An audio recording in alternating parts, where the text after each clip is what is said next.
I call the meeting to order and with a moment of silent prayer.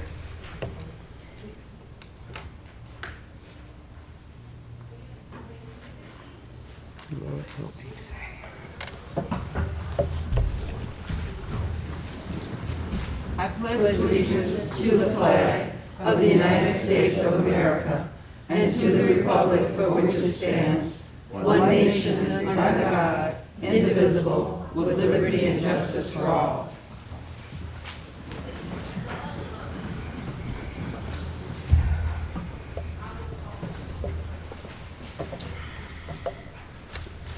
Okay, roll call, Mrs. Franks. Mayor Kindle. Present. Councilwoman Costantino. Present. Councilman Jenny is absent tonight.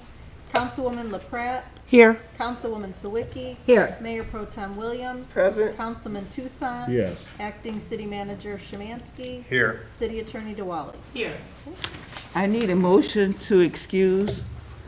Madam Mayor, Yes. I'll offer the motion to excuse Mr. Jenny. All support. Any discussion? All in favor? Aye. Any opposed? Motion carries. Okay. I need a motion for the approval of the minutes. Madam Mayor, Yes. I'll offer the motion to accept, receive, and file the minutes of the regular city council meeting held April 15th, 2024, and to receive and file the minutes of the planning commission meeting held April 24th, 2024. Support. Any discussion? All in favor? Aye. Any opposed? Motion carries. And that takes us down to D, which is the public comment on agenda items. So for those of you in the audience, if you have some comment that you want to make regarding anything that's on the agenda, you can speak now, and you have 3 minutes.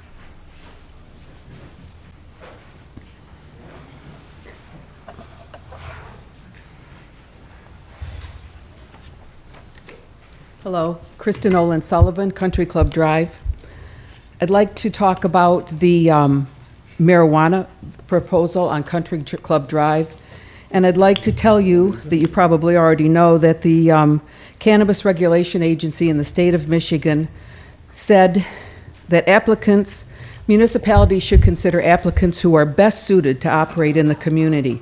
And this was agreed with by the appellate court in the case Yellowtail Ventures Incorporated versus the city of Berkeley. Country Club Drive the Country Club Drive site is located in a place where many traffic issues converge directly in front of the building in which the proposed site is. There is a two-way bridge traffic off Harper on both directions. There's a pedestrian walkway and a bridge crossover. There's a busy freeway service drive, and there's a blind spot when you're coming across the freeway onto northbound Harper that makes it, if you don't know it, makes it impossible to see due to the fencing, the vegetation, and the rails. So if you don't notice the traffic as you're coming in the middle of the bridge, you don't see it as you're trying to turn onto Harper. In your discussion prior to your vote tonight, I ask that you please explain to the community the criteria, standards, or factors that you are coming to conclusions with besides first come, first serve, and how you are determining that the country club site best suits the community as stated in the Michigan Cannabis Regulatory Document. I ask you consider the convergence of the existing traffic issues directly in front of that site, and that you vote no on the country club site. Thank you. Thank you. Is there anyone else who'd like to speak? It's not an agenda item. You need to come. I thought agenda was just one to wait. Hi, Sheila Hakeem, Little Stone Road. The ordinance lacks details regarding the process and criteria, aside from zoning, for selecting applicants. I would like the applicants to be selected because they are the best fit for our community. And when there are more applicants than licenses, the law allows the municipalities that right. This includes specific concerns to that community, including green infrastructure, sustainability, aesthetics, and economic goals. Harper Woods has a common economic goal here, but different sections of the city have different challenges which should also be considered. For instance, Kelly Road's been an ongoing problem. Marijuana stores could provide enhanced security, which might increase safety, help the police, and make it more desirable for development. It's also become clear that some people throughout Harper Woods feel differently about marijuana retailers. If one site is opposed by a majority of the neighbors, but another site is not, wouldn't the unopposed site be a better fit for the community? Perhaps Engage Harper Woods could be used to solicit more information. In any event, I believe the City Council should review all of the site plans and then make a decision based on all of the facts. Thank you. Thank you.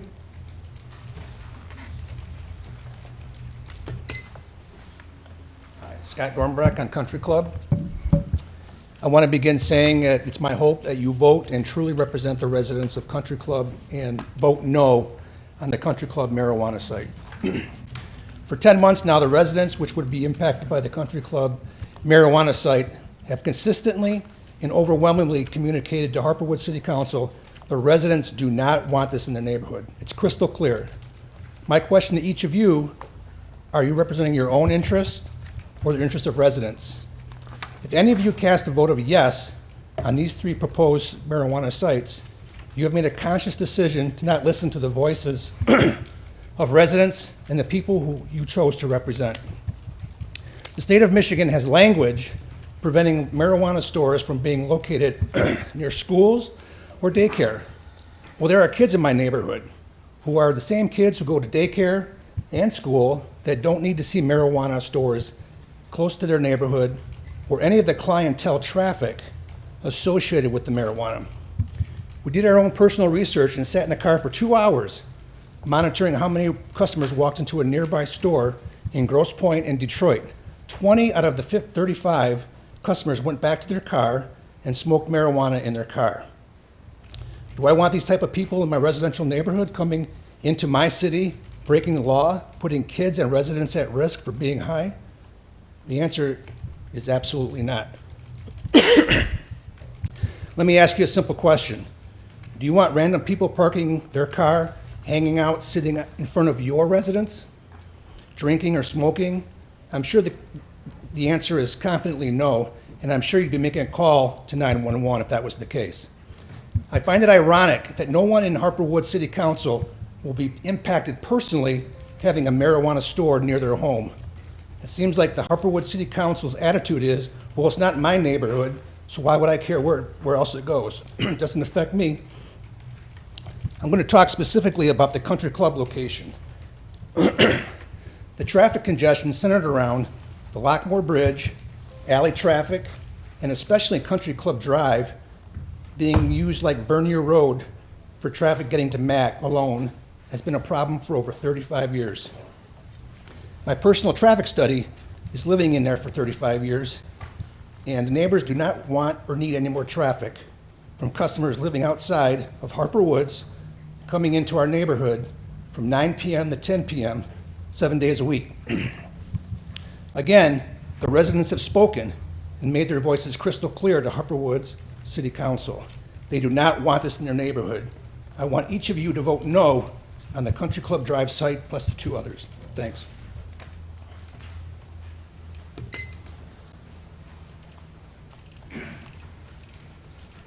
Good afternoon, Jeff Kirkman. My family has been a resident on Country Club for the past 54 years.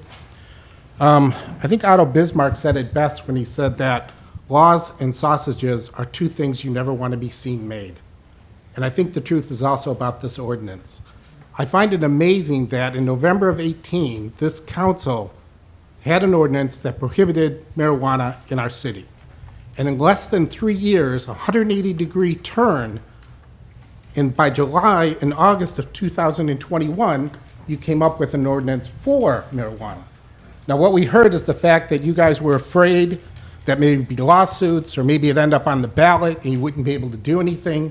We also heard that money was also a factor, how much money the city would be making by having these dispensaries.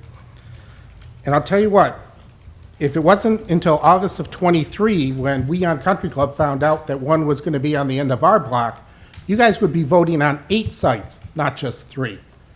So you have listened to us, but the problem is, all we're getting is, we understand how you feel, we appreciate your concerns, but I'll tell you what, this has got to change. None of you, none of the people that were on the cannabis committee live within walking distance of any of these locations. Most of you live closer to Beaconsfield than you do to Kelly or Harper. You're not sitting on your front porch going to watch the traffic go by, okay? You're not feeling our pain, but I'll tell you, you will be feeling our pain. When these dispensaries open, any incidents, any parking problems, any violation of ordinances, you're going to know about it. We're going to be emailing you, we're going to be calling you, and we're going to be at meetings like this to remind you of what your vote is going to do today. And for those of you who are up for re-election, we're going to make sure your constituents know how you voted tonight. And those of you that see this council as a stepping stone to additional, political ambitions, we'll be there too. So when you have your rallies for your re-elections, we'll be there. We'll make sure everyone knows how you vote tonight. So make a decision. Are you going to stand up and do what's right for our family-friendly community? Or are you just going to be a bunch of politicians and take the money and succumb to your fears? Thank you.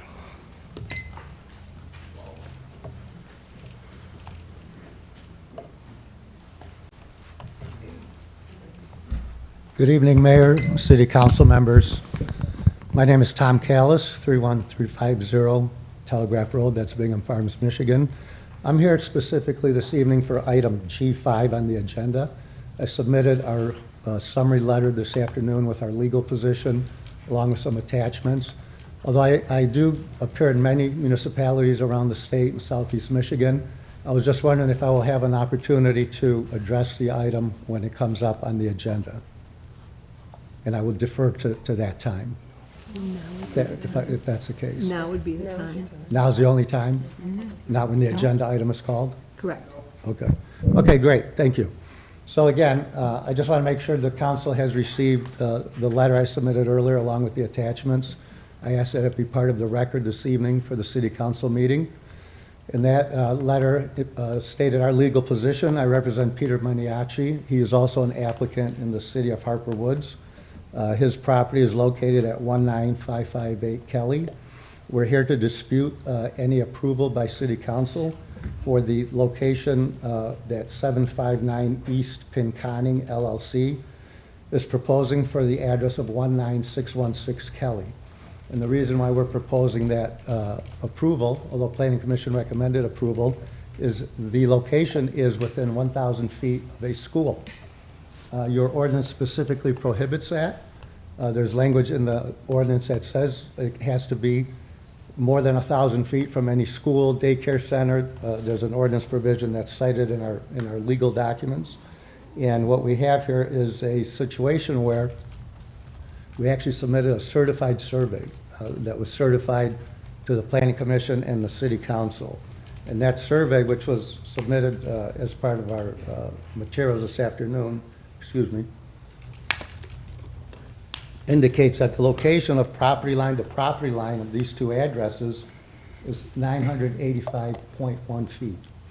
So it's short of the 1,000 feet that's required by ordinance. By virtue of that fact, the application for 759 East Pinconning must be denied. Now, what we submitted is cites to the ordinance, applicable ordinance, marijuana statute, and some question came up at the Planning Commission as to whether or not the Harper Woods Virtual Academy, which is located at the 19616 Kelly Road address, is in fact a school, as defined under the ordinance, as defined under the state statutes that apply. We submit that it is a school. We meet the ordinance definition, we meet the state statutes that apply to that. It's treated as a school. It has a physical address. It has a building. It offers classes K through 12. Is that, Thank you It- very much. Time's up, thank you. I'm Your sorry? time is up. Thank you. That's it?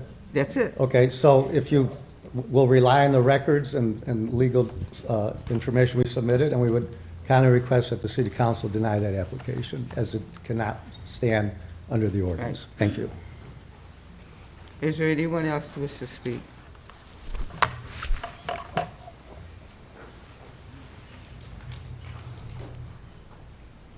Good evening. My name is Tony Wagner, Washtenaw Street. I don't have any scripted remarks, so I may not be terribly coherent for 2 minutes and 45 seconds, but I wanted to add a perspective that I have not been hearing articulated over the months about this issue, pro and con. And I'm trying to speak on behalf of the overall citizenry, not just one particular street, but the overall benefits to Harper Woods.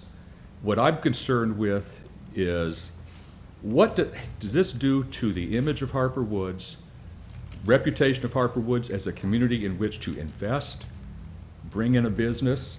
Is this going to be a business-friendly community, or are we going to project an image of being hostile to businesses?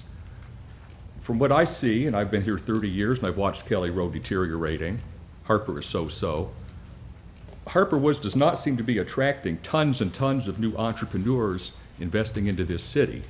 We do have the new industrial development where Eastland was, but overall, Harper Woods is really falling behind other communities. I just wonder, is Harper Woods, should these permits be rejected or land use permits be turned down, are we going to be sending out signals to other business people that this is not a place to bring your business? We are not a welcoming city. We're not a business-friendly city. I'd be careful about projecting that kind of image. You know, business people talk amongst themselves. They share notes, and I don't think you want to have Harper Woods getting a worse reputation of being a place you don't want to bring your money into. You don't want to try to open a business in, as long as it's a business that's legal and approved by the state.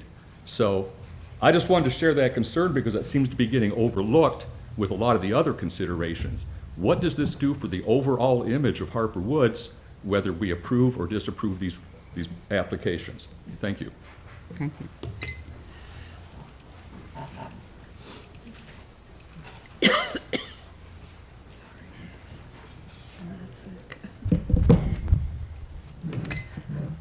Good evening, Mayor, members of council, city staff. My name is Christy Kelly. I'm with Sozo, and I'm at the project at 20760 Harper. For 3 years, I've been following along as the city talked about whether or not cannabis was the right move for them, and by that I mean legalization. I sat in on the Cannabis Commission hearings. I listened to the questions that were asked and all of the research that was done leading up to the formation of the ordinances. And I thank you for all of the hard work that you have done as a city to try to be responsible arbiters of the city's future. I ask for your vote of support today. If we are so fortunate as to get that vote, it would be our goal to ensure that we comport ourselves with professionalism and in the spirit that these ordinances were drafted. Sozo has done this before. We are seasoned operators and experienced site redevelopers. In the markets where we currently operate, we have consistently placed in the top tier of candidate pools over and over and over again. I similarly hope we'll have a chance to do this here in Harper Woods and to serve this community. I'm absolutely excited to listen to the council's vote. There have been a lot of public comments about smoking in public and loitering and other nuisances like that. These are all currently illegal acts, and that's precisely why placing your trust and your vote in experienced operators is so important. Not every business operator or owner acts like that. Not every business owner or operator cavalierly puts their licenses and all of their investment at risk for a silly thing to happen in a parking lot. It's not how most responsible operators work. We don't let people loiter. If we see something that's not supposed to happen on our property, we've got security guards and cameras that are watching at all times. Our guards go out there and they tell them what's up. They tell them to move on. They tell them they can't do that. They tell them what the laws are in a respectful way. I'll remain on site for council deliberation if you have any questions tonight. Otherwise, I just want to thank you so much for your time and for the last 3 years.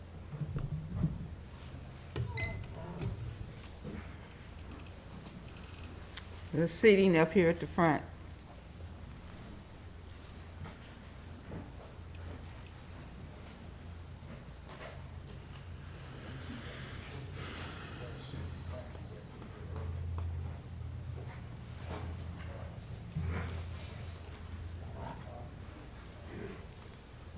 Hello, City Council. Thank you for meeting with us tonight. My name is Denise Gornick, and I'm on Lockmore. And I've been listening to a lot of the residents tonight, and I really feel a lot of what they brought up are legitimate and honest reasons why I would not want this in my neighborhood. The property on Lockmore is 30 feet from my driveway, okay? And I also feel like there's a wall between the City Council and the residents. Not all of the City Council, but a lot of them, to some point where we're not really being heard or taken seriously with what we say. So it kind of, it's just not a really good feeling. But I'm really concerned about the safety with the traffic on Lockmore and the freeway, the crossover, the bridge, the hours. You're imposing long business hours on our residents. We don't want lights. We don't want LED lights, which are not good for you, for your health. They interfere with your sleep and your and animals with their sleep also. It affects your melatonin and your circadian rhythm, so you can't sleep well. So that's another thing I don't like. But I feel like there's just a wall up between the residents. I don't feel like we're being heard. I feel like you just want it for whatever reason. Something is making you want this in our city, even though we don't want it. So if you want to bow out now and not go for it, we would love that. You know, I think that would be great that you choose not to have this type of business, because we've spoken. We're the residents here, and if this was on the end of your driveway, you would probably reconsider that also. So I'd like you to just reconsider it, because we have to trust you, but there's a wall. I sense a wall between our communication, and there's just something that just isn't right, and I don't like it, and that's how I feel. So, and I'd like to know the risk versus the benefit. What is the benefit for our city to have this when we don't want it? What is the benefit to the city to have this versus all the risks that we've brought forth? What is your driving force on that? I want answers to those questions. And where are all the people who did the survey? Where are they here? Are they here in this audience? All those people that were surveyed, but we didn't know about. Not one of us in this neighborhood that those shops are going to be located, not one of us was surveyed.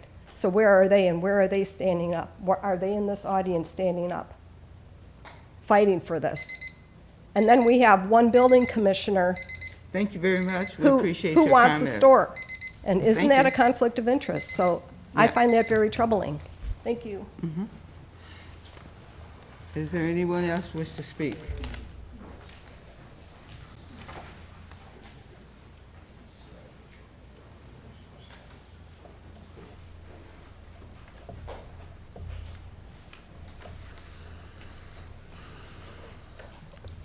Good evening, everyone. I'm Susan Coleman, and I live on Lockmore. And I want to address the issue that the gentleman brought up about businesses, because we did canvass the businesses along Harper Avenue, and they are not happy with the marijuana dispensary on Country Club. Speedy Printing doesn't want it and has threatened to move. If that is the case, they won't bring it up to you because they have to get along with the city, but they did let us know. X-Way Electric felt that way, Point Alarm feels that way, Grosse Pointe Animal Adoption Society feels that way, you know, there's many other businesses, if we would get on these people in terms of maintaining their buildings and improving them, that maybe we could attract. You know, a coffee shop would be great along Harper because people go there for, before work and stop and get a coffee, bakeries, things like that. If we would improve it a little bit, the rents are cheaper than they are in Grosse Pointe. Perhaps we could attract some of those businesses. We do have the development going up at Eastland. And that's going to be a wonderful thing and a wonderful thing for taxes. I know why we're doing this. We're doing this for finances because we do need the finances in the city, but at what cost? At what cost to your citizens? At what cost to your community? At what cost to the residents who live right around that area? When we say traffic is an issue with the country club location, we aren't joking. You don't live there. I've lived there for 47 years. My car has been sideswiped 3 times, parked legally in front of my house. My next door neighbor, her car was hit and totaled because of all the traffic that we have because of the Bridge Street.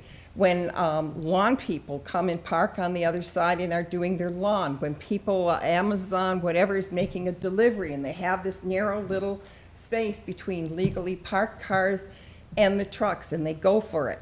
And that kind of thing happens. Well, you're just adding more traffic to this problem. We also, as residents, we had an issue with American Community Development. They expanded their employee pool, and they were parking up and down for 6 houses on our street. We did work with Leslie Frank, and she was kind enough to call that business, and they did work with us, and they asked their employees to start parking on Harper Avenue, which I don't understand why they didn't park there in the first place. But you don't understand, we have a 1-car driveway.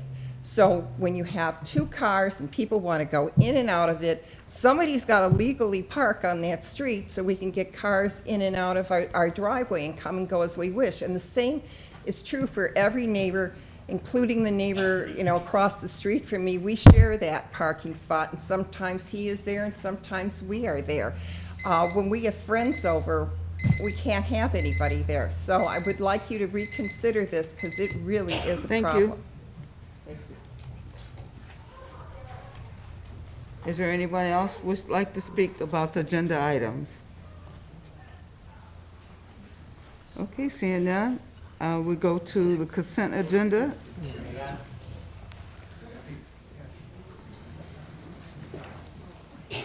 Name's Tom Sheridan, been a part of Harper Woods for over 40 years as a homeowner. I just want to know what is going on, because I see we had a planning commission meeting last week, and in the planning commission meeting, they said a store on Harper was 990 some feet away from the school, which the legal counsel for the city couldn't figure out who owns the school or whatever, and had no idea what was going on in that respect. Called the superintendent of schools. They said it was a Harper Woods school. They have kids in there. I mean, how inept is that? Is this what we're getting from our council? It's all of you. If you're taking this person's words for everything you're doing, this is why it's been a mess. And going back to the route that these stores are going to have, the thing is, they have to come off the street, come onto the main street. They can't come onto the side streets. It's called, like, apparently a pork chop turn, so it forces them onto the main drag off of the side streets. They can't possibly turn onto the side streets. I'm hoping the city council stays with this. It has not in the past. If you're going to take care of the people of the city, please start doing it, because I have not seen this so far and everything that's going on. Harper, there's no lines on Harper. People think it's 3 lanes. And you can't even paint lines on Harper? I mean, drive down Harper, see, there's no lines. There's no parking spot lines. I mean, do your job. Take care of the cities. Take care of the citizens. Thank you.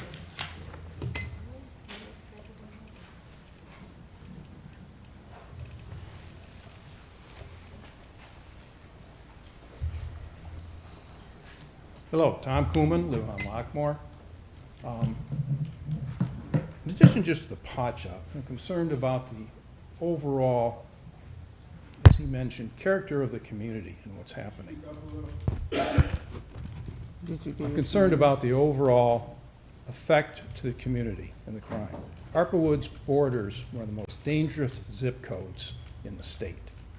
You had a pot shop on Mac that was robbed. They had a guard, and they still got robbed. So these are cash-based businesses. They attract the magnets for crime. You have the Park Crest Motel, mainly known for hookers and drug addicts. Did you know they're running a Narcan training clinic out of the Park Crest? I think you need to work on cleaning that up and not putting in something that's going to attract more crime. As far as the country club location, along Harper there, that's just conducive to 9 to 5 low-traffic businesses, not high traffic. It's been mentioned many times that curve, as you come off the bridge, you can't see around there. If they want to put a drive to go in straight across, you're going to get T-boned. So I think you need to consider those factors and really want to emphasize considering the overall effect to the community and what direction we're going. And you had 2 people shot in July, one was killed at Kenosha and Kelly. You had a person in December shot in a car, so they locked down the schools. They get issued a shelter-in-place notice for an active shooter. Where am I living? That's not what I want to see in Harper Woods. Thank you.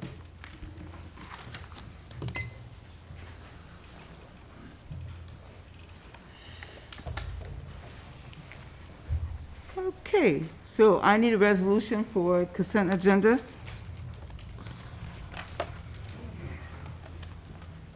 Madam Mayor? Who said it? Cheryl. Oh, okay. I'll offer the resolution to approve the consent agenda items 1 through 8. Support. Discussion. Roll call vote, Mrs. Franks. Councilwoman Costantino. Yes. Councilwoman LaPrat. Yes. Councilwoman Sawicki. Yes. Councilman Tucson. Yes. Mayor Pro Tem Williams. Yes. Mayor Kindle. Yes. Okay, resolution passes. All right. Let's take us to old business, and since we have none, I will take it to new business and city manager's report. Okay, item G1, public hearing, continuation of special assessment district for police and fire services. Mayor and council, we will be having a public hearing on Monday to hear public comment and input on the continuation of a special assessment district. I have attached here an information packet for your review outlining the necessity of continuing the special assessment district in order to move forward with levying the 19.5 mils, 9.75 mils for police, 9.75 mils for fire to defray the cost to continue the maintenance of police and fire protection. For this portion of the agenda, only the standard motions of opening and closing the public hearing will be required. Mayor, a motion is recommended. Madam Mayor? Yes. I'll offer motion to open the public hearing on the continuation of a special assessment district. Support. Okay, so the special assessment is now, public hearing is open. Anyone in the public that wish to speak on it, step to the microphone. Madam Mayor? Yes. Perhaps the city manager could give us a little bit more detail about this for the people who may not know what this is about. Okay. There's no change, but. It hasn't changed, but okay. Yeah, this is just a renewal of what we had last year because of the economic upheaval this, I want to say, city went through in 2008. All the property values in the city, I want to say, were reduced by more than half. Back in 2006, I believe our taxable valuation in the city was about $428 million. In 2021, it's about 208 million. And we still have the cost of police and fire in the community. This 19.5 mils equates to over $4 million on the city's budget here. If we do not get this passed, we would have to lay off about 14 police officers, firefighters, dispatchers, people that work in the finance department, the Department of Public Works. We would just be able to deliver the most basic of basic services. We could not operate this way, even if we didn't vote for it and were able to get sheriffs, Wayne County sheriffs in here. The nearest supervisor would be in Highland Park. Plus, they're not cross-trained in firefighting duties as well.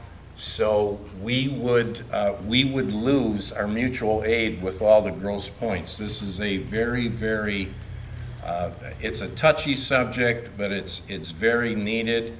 I want to say that the council has backed this proposal we've been using it for about the last over 10 years. So Yeah. this is nothing new. Hopefully it's the last year. Well, we'll see how it goes. Yeah, hopefully this is the last year. So Okay. hopefully that answers your question, Councilmember Sawicki. All right, is there any further discussion? Okay, Madam Mayor? Yes. Yeah. It's a public hearing, so you can come up. Get up.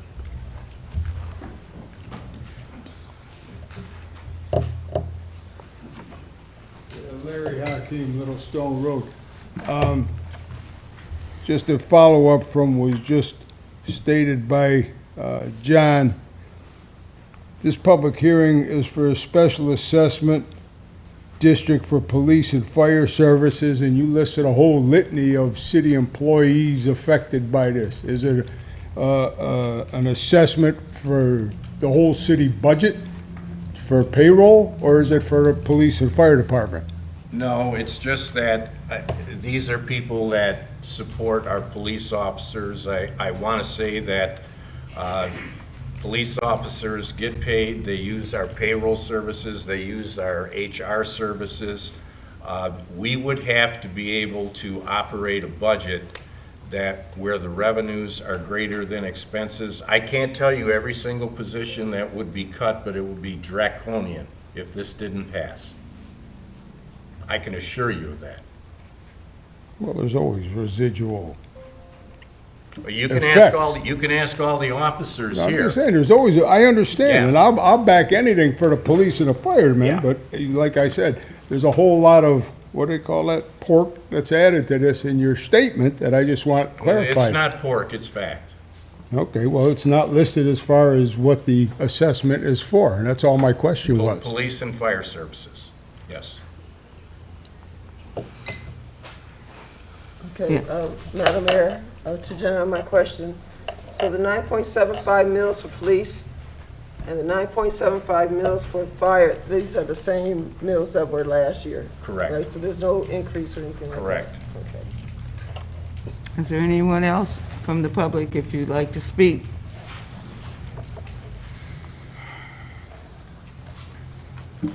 Good evening, Civic Council.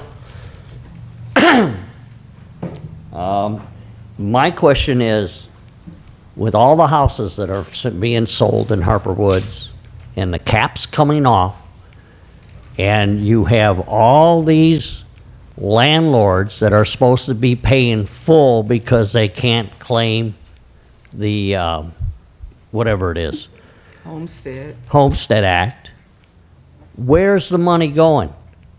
We had a person in here a couple of months ago, and they complained because their house went from, what was it, I think 3,000 to 8,000 in taxes.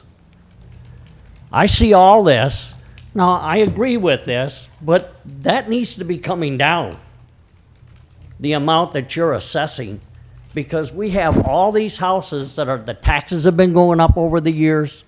You have all these houses that are being sold. The caps are coming off. What the hell are we doing with the money? Let me explain how that works. It's when the caps go off on a house, we have to use the state of Michigan's assessing methods. What happens is, even though an individual's taxes may go up, when you look at it averaged over the entire city, it cannot go above the rate of inflation or 5%. And what happens in a case like that is there generally is a Headley rollback, which we have had for the last several years. This just supplements what we have lost in the past as far as taxable valuation. I do agree, it does need to come down, and we're working on that. We just are not in that position today. Well, you know, we need more police. I don't see that. You know, I've been told by the chief that you guys say you can't hire them, which we need more. I very rarely see a police officer on my street unless something's happened. And I'm around Harper Woods a lot because I do the lawns. So I see more than most of you do. I've had my car attempted to be stolen. The lady down the street, 2 of them. They broke into the lady's car twice. We need the police and the fire, but the idea is we also need more of them. But you still can't. I'm sorry. All the money that's starting to come in, and I guess this is the one over there on Kelly, the old Eastland, is supposed to offset that. Is that what's supposed to happen? If that comes online, that'll drop that? I'm listening to what you're saying. We can't legislate from the table. Obviously, that'd be irresponsible. What my question is, when that Question comes is, it will online with help. taxes. It will help. It will help. It's not going to solve the entire budget problem, but it will help. You know, That's all I can say. there is a clause there that says you can do it or you take it to the people. I think it needs to be taken to the people now, because this is getting to be ridiculous. I don't know where the money's going. I see taxes going up. My taxes have gone up. Caps are coming off, and you can say levelly and whatever you want back. I'm sorry. Going from what was it, 4,000 to almost 8,000? Is that a rollback? Okay, thank you. And one more thing I gotta say, you guys are ridiculous.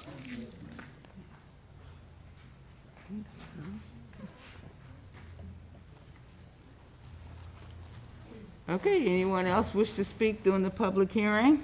Are we allowed to speak? Yeah. I certainly want to support our police and fire. But recently, you know, we've gotten control over the pension, we've got our legacy costs in line. At what point can we roll back these taxes? I would like to see us roll this back a little bit further. Our tax levy is kind of out of control, especially for new residents, and we need to do something about it. You know, either roll this back a little bit at a time, you know, or offer something, you know, for new residents. It's because of our high tax levy. I mean, we're scaring off new buyers. We're having lower property values because of our high taxes. If our taxes went down, our property values would go up. And then we'd still collect the taxes. It'd be better long term. So it's confusing to me why we still need this high level of funding. I mean, I don't want to take anything away from our police and fire. They're very important to us and to our city. It's part of what we enjoy about living here, is one of our services, but I don't understand why we can't roll it back a little bit, at least. I want to say the upcoming budget next year is going to have tax cuts on it. The council is, like I said, we need some repairs back there in our locker and shower rooms to make accommodations for men and women, police officers and firefighters. We currently do not have that, and the state of affairs with our locker rooms, with our shower facilities, we've had recruits come in here and take one look at that, and then they go to a place like Sterling Heights, and they don't want to work here. That, the police officers are nodding their head back there, okay? I don't think I'll get any argument from any of them. Madam Mayor, As soon as she finishes, please. Yeah, so you're saying in another year we'll have all this squared away? We'll be rolling things down, yes. We will. Okay, yeah. so we can ultimately lower this? Yes, yes, Yeah, in because time. we've got to do something for both our existing residents and potential residents. Our tax levy's just really high. I mean, I pay a lot of taxes to the city, but I'm not the type of person you're trying to roll it back for. You want to roll it back for your regular residents and your new young families and things like that, so they can afford to live here. Madam Mayor, I do want to also remind council that in order to keep our police officers here and not have them leave, we needed to give some raises as well. If we were standing on, the salaries that we were paying in 2008, or when we started these special assessments, then we could roll it back all we needed to. Right. But we can't do that because we were losing police officers.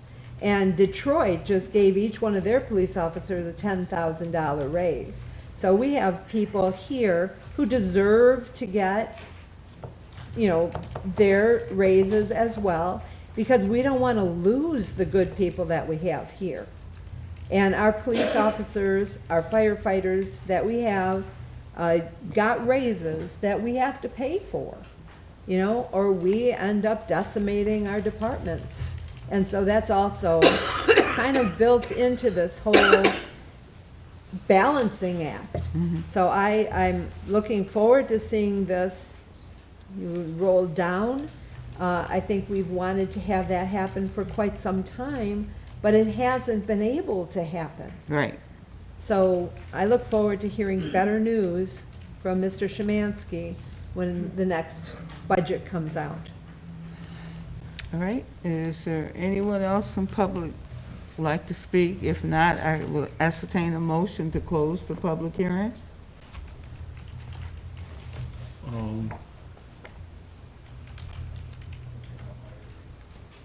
Madam Mayor, I'd like to make a resolution to close the public hearing. Support. Okay, all in favor? Aye. Any opposed? Motion carried. So the public hearing is closed. Okay, item G2, adopt resolutions, continuation of a special assessment district. Mayor and council, with the public hearing now having been held, it is recommended that the attached resolutions be adopted to continue a special assessment district consisting of all the lands and premises within the municipal boundaries of the city of Harper Woods to defray the cost to continue maintenance and operation of police and fire. Mayor, a resolution is recommended. Madam Mayor, Yes. I'll make the resolution to adopt the attached resolutions to continue a special assessment district in the city of Harper Woods. Support. Okay, discussion? Madam Mayor, there's one other thing I did want to mention, and I forgot. Yes, And that discussion. is that when the state looked at our situation individually, they allowed us to expand, the state took a vote on whether Harper Yeah. Woods should be able to continue the special assessment district. They looked at our numbers and they said, yes, this community needs our support. They should be able to continue this special assessment. So I thought that was also a pretty powerful argument when it came to the need that they saw in our community. Okay, thank you. Is there any other discussion? Seeing none, roll call vote, Mrs. Frank? Councilwoman LaPrat. Yes. Councilwoman Sawicki. Yes. Councilman Tucson. Yes. Mayor Pro Tem Williams. Yes. Mayor Kindle. Yes. Councilwoman Costantino. Yes. Resolution passes. Okay, item G3, employment agreement, Economic and Community Development Deputy Director. Mayor and Council, presented before you is the employment agreement between the City of Harper Woods and Irma Hayes. I am requesting approval to employ Irma Hayes as the Economic and Community Development Deputy Director. I have attached her resume and past accomplishments for your review. All of her benefits will be defined within her employment agreement, except those that are covered pursuant to the terms of the collective bargaining agreement between the City of Harper Woods and the Technical, Professional, and Office Workers Association of Michigan, TPOM, effective January 1st, 2022 through December 31st, 2024. Irma Hayes has done a stellar job on past city festivals and events these last 2 years. She is accustomed to operating under pressure and will assume the duties of former Economic and Community Development Deputy Director Stephen Lindley. She will report directly to Ty Hinton, Economic and Community Development Director. It is my recommendation that her employment contract be approved. Mayor, a resolution is recommended. Madam Mayor, Yes. I'll offer the resolution. By resolution, approve the special land use. Nope. No. No. That's too far. Okay, roll it back some. Page 84. 87. No, not page 84. Wait a second. This is page Okay. 87. I got it. 87. By resolution to confirm the appointment of Irma Hayes as Economic and Community Development Deputy Director for the City of Harper Woods, and further to approve the employment agreement between the City of Harper Woods and Irma Hayes, and further to authorize the acting city manager and the mayor to sign the agreement. Support. Okay, any discussion? Madam Mayor? Cheryl had her hand up first. Okay. I noticed Ms. Hayes has an excellent background in event planning and communications, and even has a degree in communications. Formerly, this position was a lot more heavily weighted in planning and economic development. Has the scope of this position changed?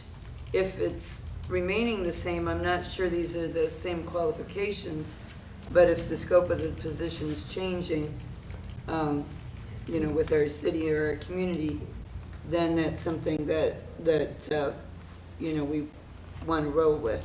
But I Yes, think I it need more it is information. going to expand considerably. We had a meeting last week with officials at Wayne County. We are all very pleased with the outcome of the meeting, and Irma knows all the right people in all the right spots. I've worked with her the last 2 years, and like I said, she operates very well under pressure. This job is nothing but pressure. You have to know how to operate under it, and she can handle it. Madam Mayor? Yes. I have similar concerns. I went online, looked up a number of different community economic and development explanations and descriptions, read the requirements for community economic and development, and what I'm reading is not what Ms. Hayes is providing. What I'm reading is that the person should have business administration, should have economic background, urban planning, public administration. I know that Mr. Lindley was involved directly with our, with making us a development-ready community. He was involved with a number of projects that we were doing with planning and our planning commission, with our, you know, a number of things where I see no experience in any way on Ms. Hayes' information. I'm certain that she's a good event planner, but I guess I'm a little concerned. I know that we spent a lot of money on the parade under her watch. I'm not so certain that the money was as well spent as it should have been. That's just my concerns. But I do have those concerns. And I know that, I'm also a little concerned that this job was not put online. We And- never asked for, And nor was Mr. Lindley's put online either, if you remember correctly. well, I Nor know was that he Ty. came in as an assistant and Yeah. came from Wayne State No, University. No, he did not. He came in as an intern. Right. Right. He came in as an intern. So That is not what we are offering here. It's not an internship. No, it's not an internship, but we made him a deputy After he worked for us for a while. after he finished his internship. And he also had a bachelor's degree in, let me get it for you, in communications, in design and visual communications, and a master's degree in city, urban, community, and regional planning. And I don't see that aspect of Ms. Hayes. And I guess my question is, shouldn't we be looking for someone who can meet all of our needs, grant writing, and all of the things that the community needs to have happen at this time? I guess I'm just a little, I know that, you know, she's someone that you like. Not only like, but I enjoy working with, yes. Well, and I understand that, but I think we need to find someone who can better meet our needs. Well, but what you don't seem to understand is that she has met our needs as far as what she is doing. Ty is the director. Right. And even though Stephen Hathor was supposed to be getting us ready for community readiness, after 3 years, we were still not there. And we were still relying on our McKenna and Company to take us to the next level. So even though supposedly having the experience as the city, we were not still getting the results. So wait just a moment and let me finish. Ms. Hayes brings a different kind of energy that we need in this community right now. First of all, economic development also in turn means bringing business, bringing interest to our community. The last person did not bring anything to our community in the form of business. He did not bring anything in the form of increasing our economic development. Now, he had the knowledge, true enough, but the results of what he supposedly was supposed to bring to us was not there. And so you can have book knowledge all you want to, but if you don't have common sense to be able to carry out the duties, then we're just at a deficit of having somebody that is educationally smart. Can you tell me how Ms. Hayes has done that? Oh, in yes. Pontiac? Or, you know, because I know that She she can was on speak for the herself. arts, she's on the Arts Council and that sort of thing, but I'm not seeing the kind of supportive But you know, background that you are telling me she has. Madam Mayor, can I ask something? Yeah. So, can we get Ty to, she's going to be working under Ty. Right. Last week at a meeting, Ty introduced her as his assistant. So, if he's going to be her boss, can we hear what he feels about all this? Ty?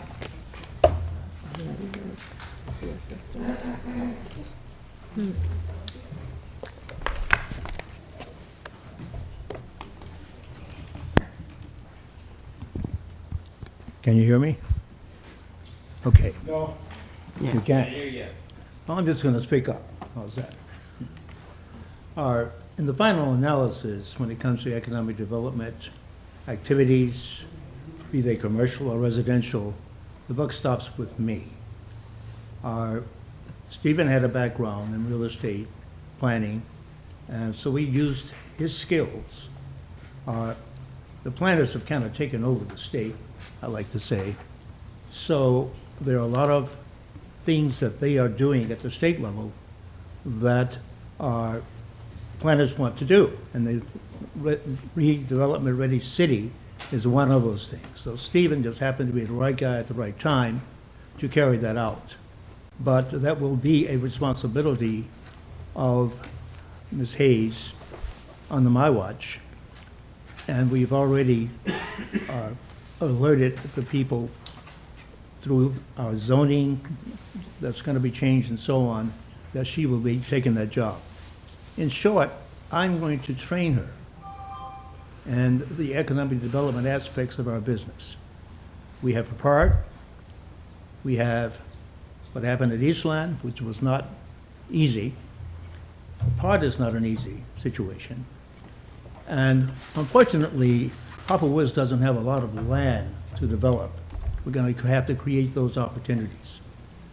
So the economic development aspects of the job is my responsibility.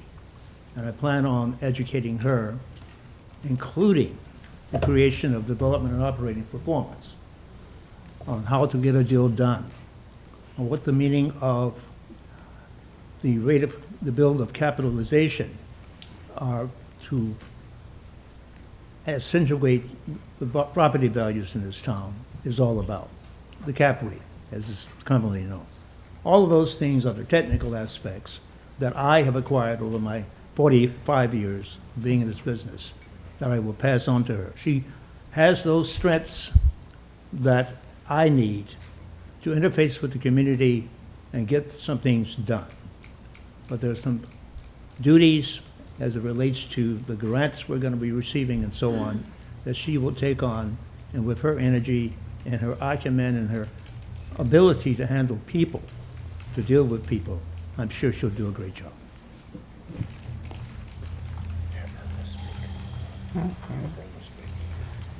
Ms. Hayes? No one can speak better about your experience than you.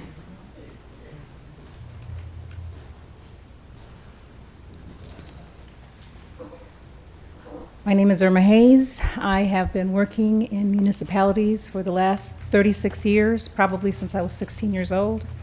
I have never been in the position, but I have worked with many urban planners and economic development people within the city of Pontiac. In fact, I was very excited when Donovan walked in, who I have known for at least 3 years now, who happens to be the city works with the City Planning Commission through McKesson. I will answer any questions you have. Any questions? Yeah. Madam Mayor? Yes. I mean, I'm not quite so sure it's a question. I like the fact that you have a lot of community engagement and working with the public a lot. My only thing though was the grant writing or getting obtaining funding, because that's very important. Yes, that is very important and vital to the position. And yes, I have experience in writing grants. I just got a $5,000 grant, which is a $1 million grant, but the most recent grant that I got was in December of last year. The year before that, I got $100,000 for the City of Pontiac's Arts Commission. So, thank you. You're welcome. Yes. Mayor, go ahead, Cheryl. Cheryl had her hand up first. Okay, what would be maybe like 3 goals that you would have of what you would like to accomplish, this coming year or 2 years? Well, as I'm learning, I'd like to see the developments that you guys have going already, the Prosperous Park, the school district, the homes that you're doing, and I'd like to see the community center developed. I want to know more and learn more of how we can get City Hall fixed, because I understand that there's a lot of problems in City Hall. Did I name off 3 or 4? Maybe one more. Those are some good ones. Yeah. Let's see, what I've learned about Harper Woods is that it's a community of maybe 15,000 people as of 2010 census. I learned that Old Pumpkin Road is actually Kelly Road. It was the first street that was developed in the city. The city is going to be celebrating its 75th year on October 29th, and I know because it's my birthday. You guys formed as a city in 1951, so 75 years is coming up. Have I answered everything? I'm really nervous. It's okay. Yeah. Ivory? Yes, I think you have quite a bit to bring to the table here. And we also got to remember that the previous acting economic development deputy, we had to let him go because all these things you thought he was doing, he wasn't really doing them, obviously. So I think I'm looking forward to the refreshing new ideas and things that you bring to the table. Thank you. I'm always accessible. You can call me at any time. If you have any questions, I'm here to answer whatever you have. I'm definitely a people person. They are who make the city, so. Madam Mayor, can we ask where you live now? Where do I live right now? Yeah. I live in Waterford, Michigan. Would you think about moving here? I mean, sometimes we had a Funny little bit. you said that. I had mentioned sometimes to my husband it seemed that. like the person's job who you're taking, sometimes it just kind of seemed like he was not completely in touch with our city. He lived in Royal Oak, very different communities. So it'd be nice to have somebody that was either lived, it'd be wonderful if you wanted to come move here. And so you were really in touch with what's going on in our community. So that'd be one thing. I also have a question about, you did Juneteenth a couple of times, Lost in the Woods. Will you be continuing to do those events, and will that be just part of your role as this job, or will that be a whole separate?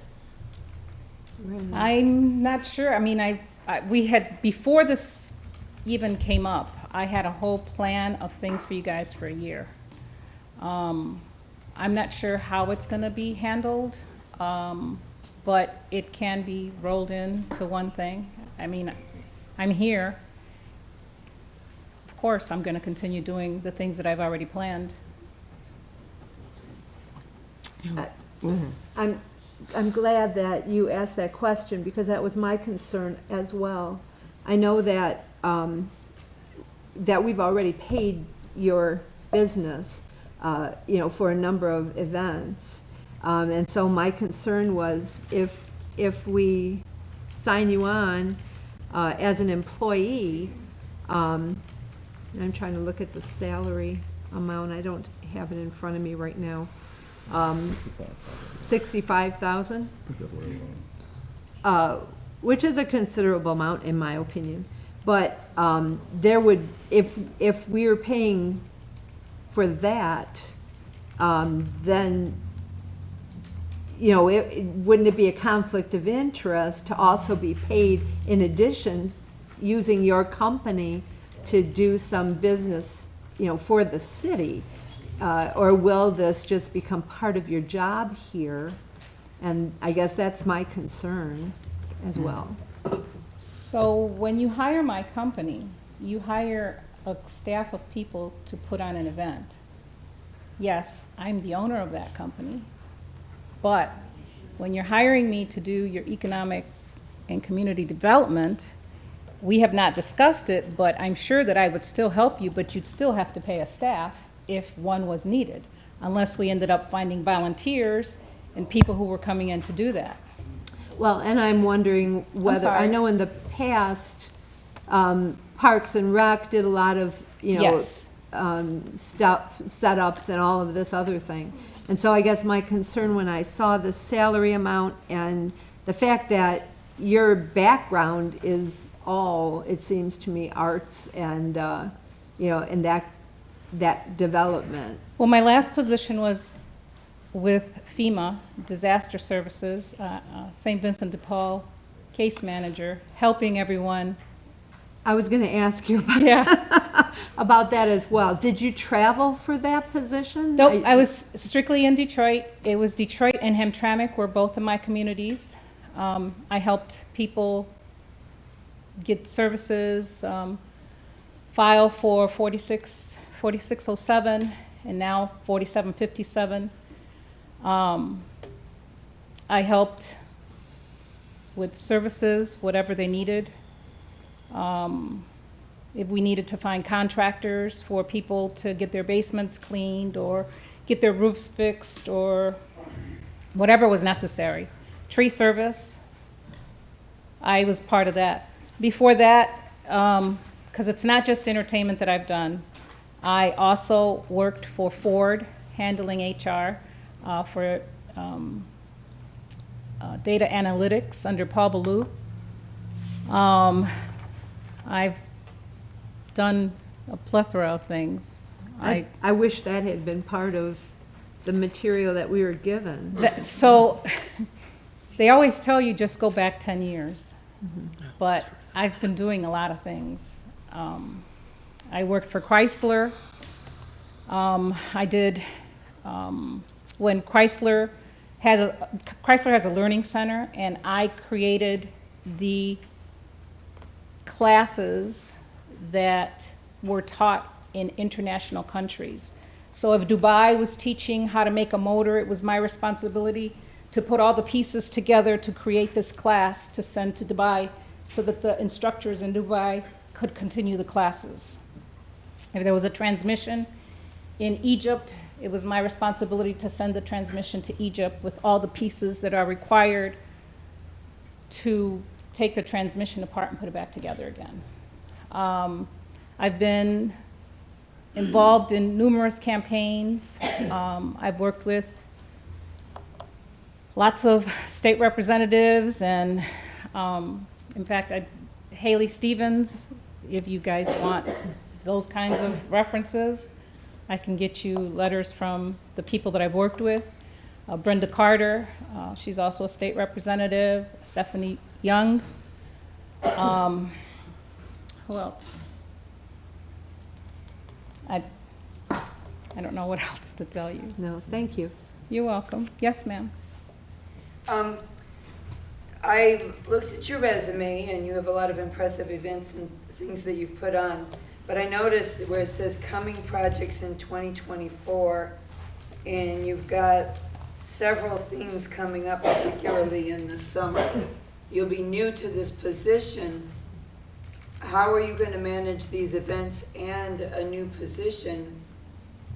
You know, So there's 4 events coming up right now that I'm working on. Mhm. I am working on the Juneteenth celebration for Harper Woods. I'm working on, Stacy Hot Wax Hale is having an event on July 20th. We started planning that a year and a half ago.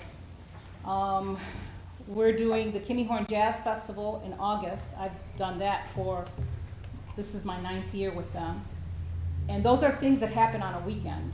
They're not things that happen through the week.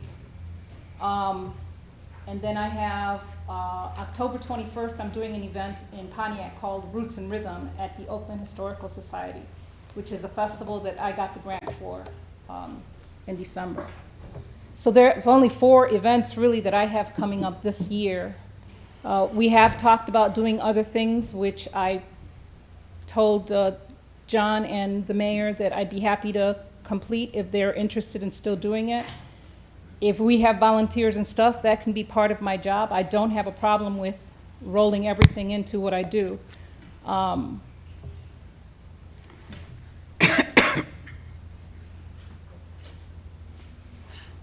Is there any further questions? Any further discussion? Okay, then roll call vote, Mrs. Franks.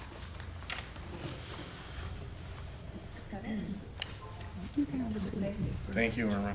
Councilwoman Sawicki. I guess I'm really torn about doing this because I really feel like we've got to have someone who's got a little better background, but Ty has assured us that he is the bottom line on this. And so I'll say yes.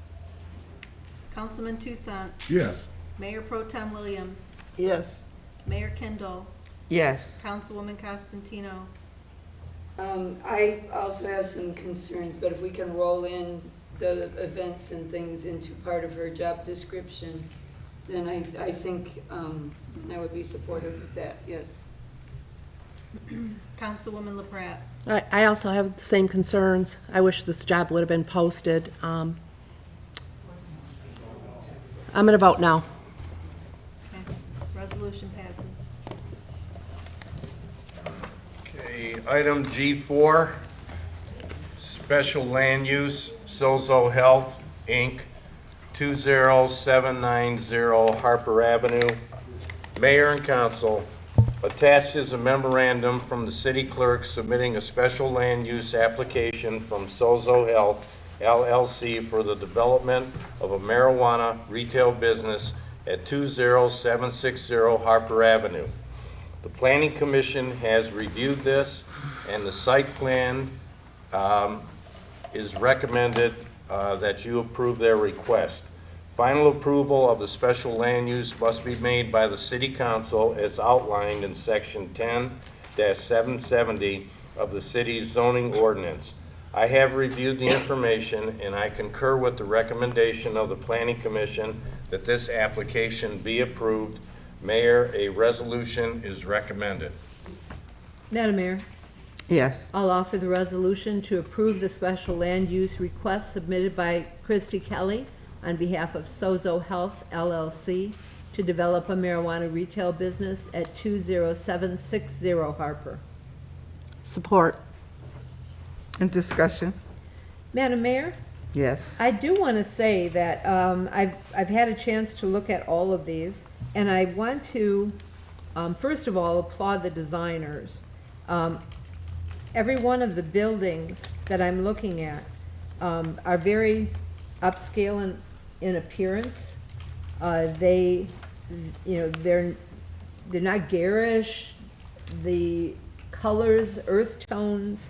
I appreciate the stylized signage, that we're not going to have, you know, flashy green leaves on these buildings. Also, I want to point out that Sozo indicated that they will not stay open after 8 p.m., you know, pending and adjusting their hours according to, you know, within our boundaries, of course. So I did want to point that out to the audience to begin with, as well as the fact that each one of these designs that I've been looking at takes into account the community concerns and, you know, the lighting for the facilities, the safety, and we know the safety is required by Michigan law. But I've been impressed to see the care and concern that seems to have gone into the planning of the building. And so I just wanted to point that out. All right, any further discussion? Madam Mayor? Yes? Of all the plans, this one seems to be the most organized and has the most care put in. I like that the max hours would be 8 p.m., which would suit our residents the best, I feel.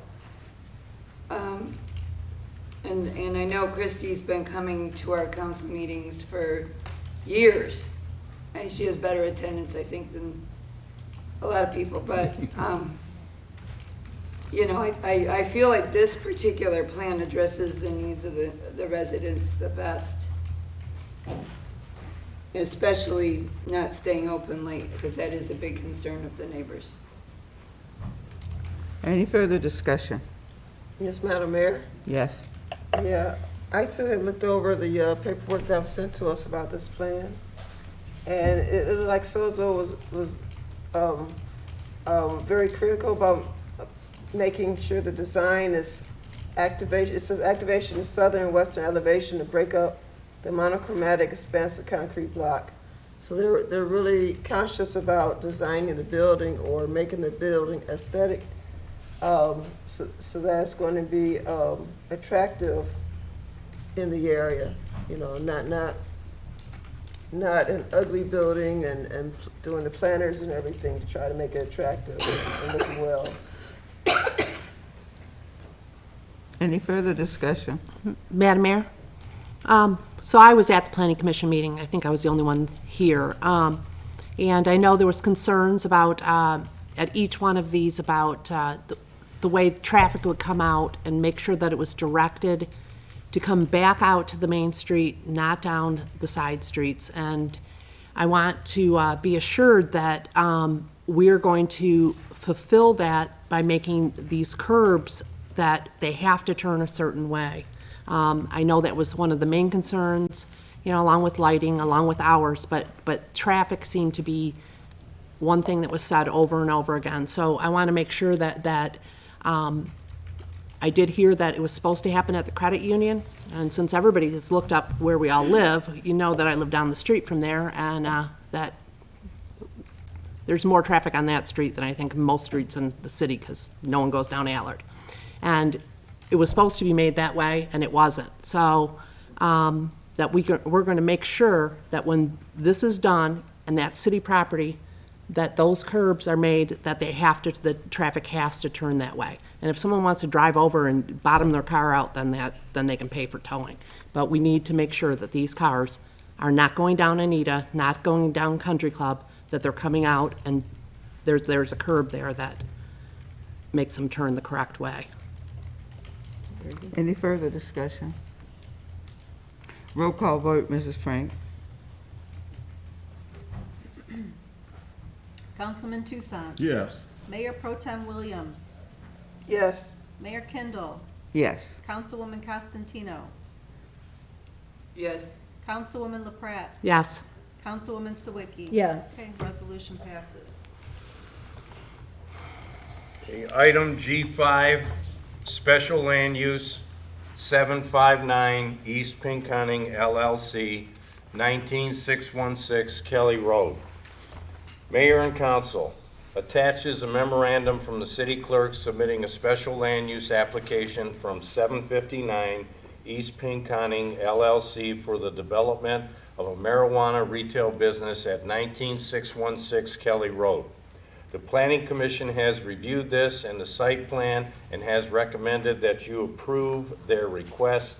Final approval of the special land use must be made by the City Council as outlined in Section 10-770 of the city's zoning ordinance.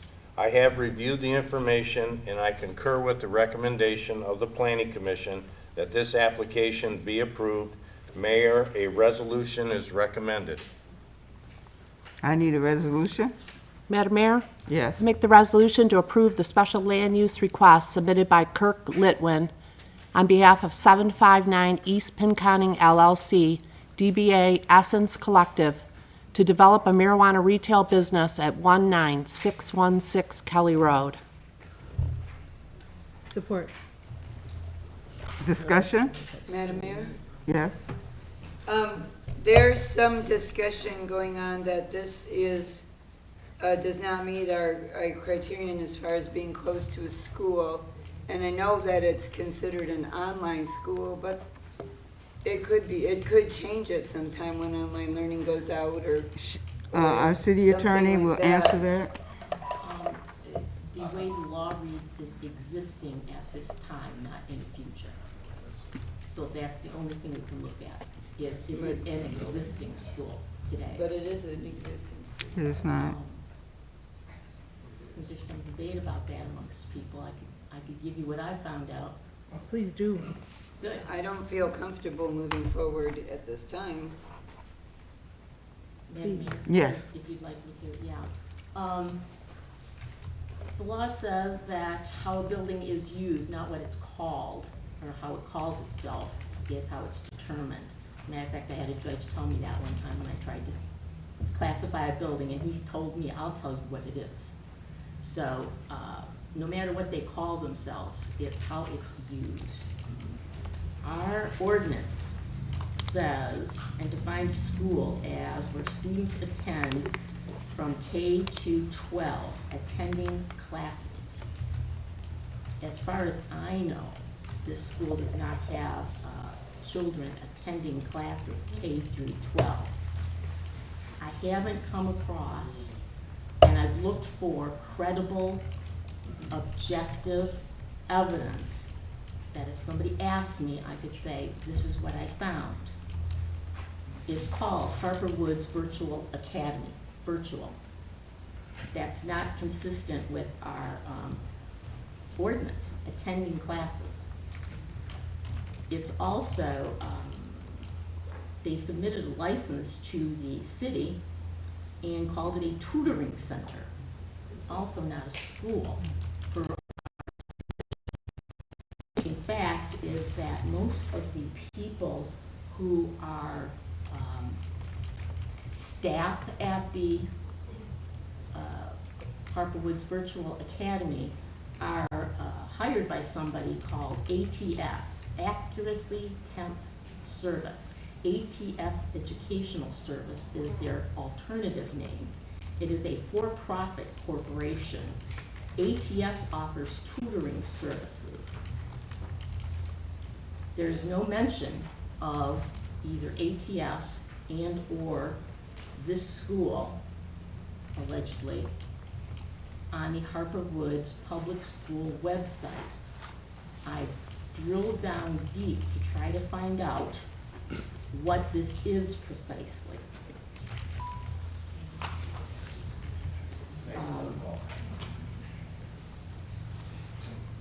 Madam Mayor, may I ask,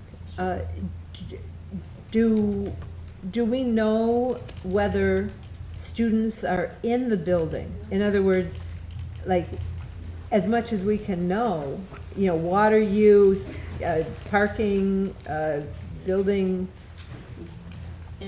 That's a good question, because there's not sufficient parking to be classified as a school underneath our zoning ordinances. There is no water running to the school. I do not understand how they got a certificate of occupancy, assuming they have one, because under the laws of this state, you cannot be issued a certificate of occupancy without water in the building. And certainly you can't have students attending.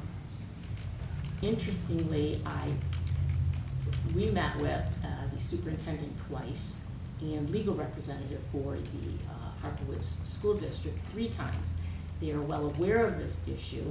They know what's going on here, and they haven't appeared or called me or contacted us or objected or made any attempt to get in contact with us and say, come over and I will show you to school. So I think that speaks volumes. But this is for council to discuss and decide. That's what I found out, and I looked at the site just before I came to this meeting. And I ran into a brick wall in terms of Harper Woods. Excuse me, Virtual sir. Academy. You can have a seat. I can't address those It is comments. not, no, it is not a question and nor a trial. So please have a seat. I will do so, thank you. Council does need clarification before making a decision. No, you do not. This is not a court's hearing. The record will speak for itself. In any event, those are the objective facts and evidence I found out. Is it a virtual school? Quite possibly, but that's all I know at this point. Thank you. Is there any further questions? Yes, Madam Mayor, does anybody know any students that attend there, or there are assistant principals, or anybody that's, you know, I don't know anybody that attends it, or does anybody else know any? So that's why I'm having trouble thinking that it's a school. It doesn't. One of my tenant families does online school. Is there anyone She else has with the same any one. questions? I don't know. Yes, I just had a question about our ordinance. Our ordinance says about, for it to be a school, students have to be attending, Yes. correct? Yeah, K through 12. K through 12. And I know that just because things are virtual doesn't mean you're attending. It's like when you go into a university, you're not always there brick and mortar. Sometimes you have virtual classes. So that's why I was a little uncertain about whether it's considered a school. Just because it's virtual doesn't mean it's not a school. If I may, Your Honor? Yes. If I may? Yes, please. If I may? Yes. Um, You know I can't hear. I know, that's what the other thing I found out is that it provides tutoring services in GED. I couldn't find anything that says there is a K through 12 attendance. So therein lies the difference. The other thing is that, and as I had mentioned, is if anybody had attended our, the meetings that we had, and there were several, there was about 9 or 10 of them with regard to this. One of the concerns was about a cannabis facility nearby a school where the kids had contact. So that's why attending was put in specifically for that, because we didn't, or at least what I understood, was that people were concerned about or students actually being at the school with a cannabis facility nearby. So that's how attending came about, and that was the context under which it came about. Anybody else?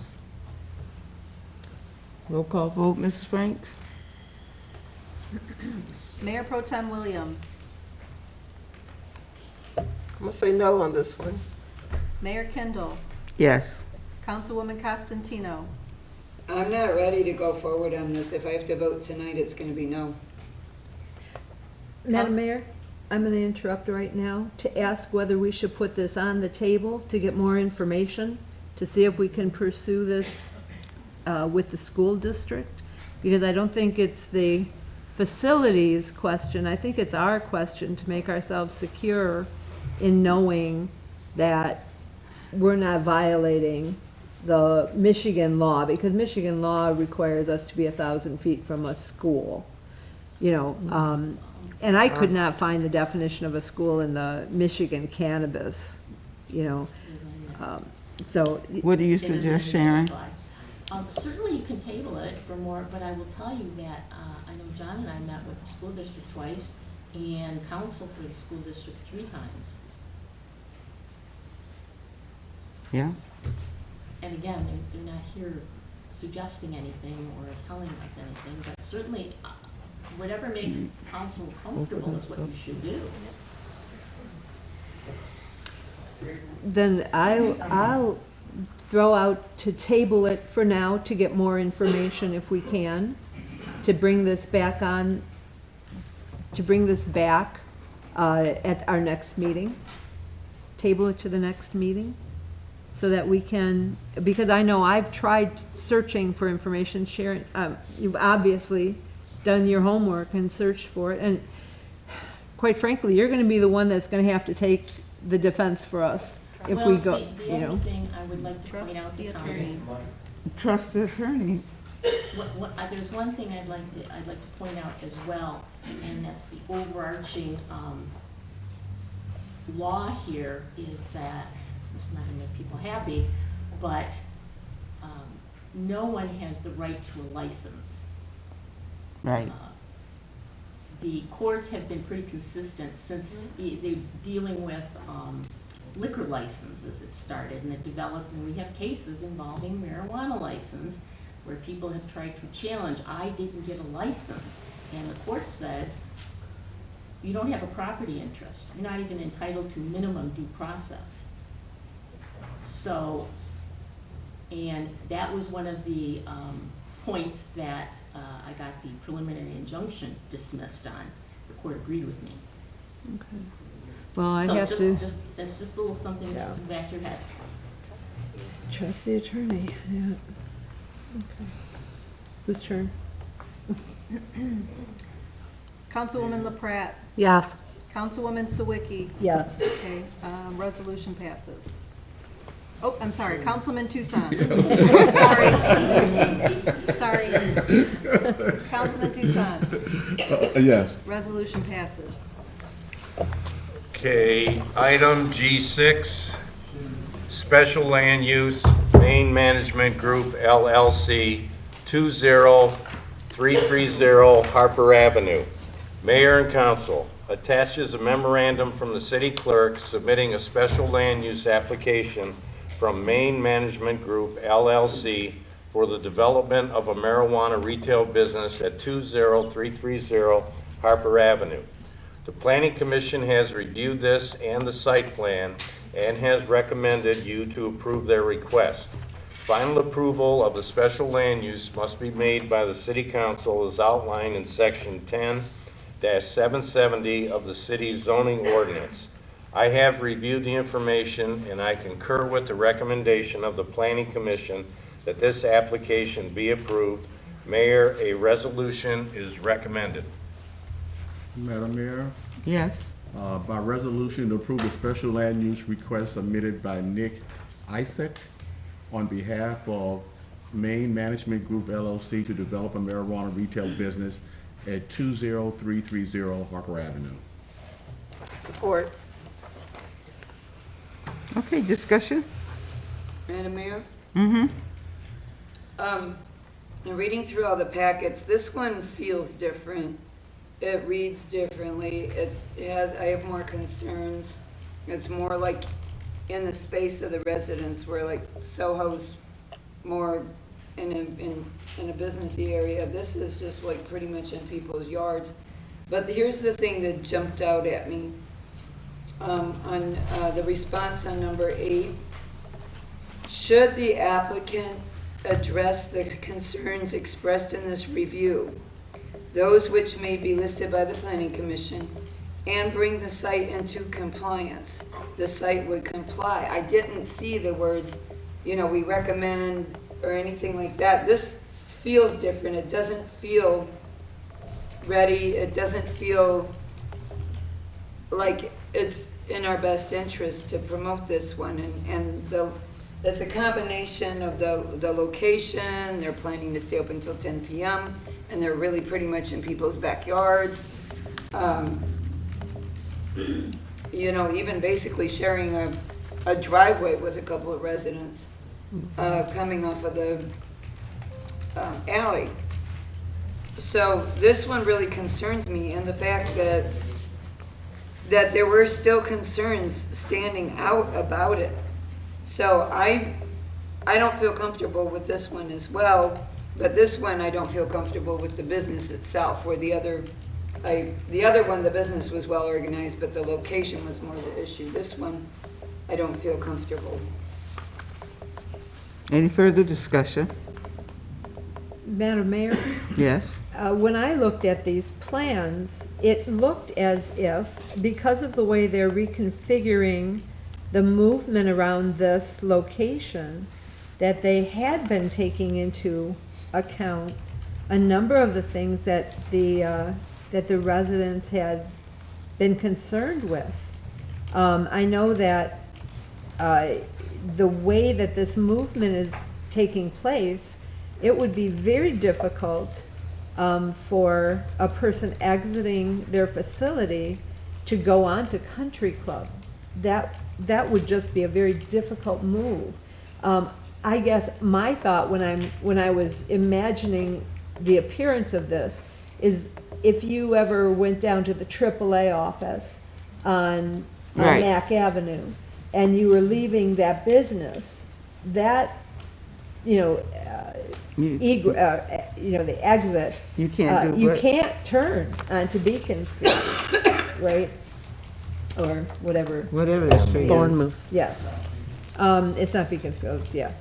But I would imagine that the design is very similar in nature to that, where you're not going to be able to move onto Country Club. And I think that that seems to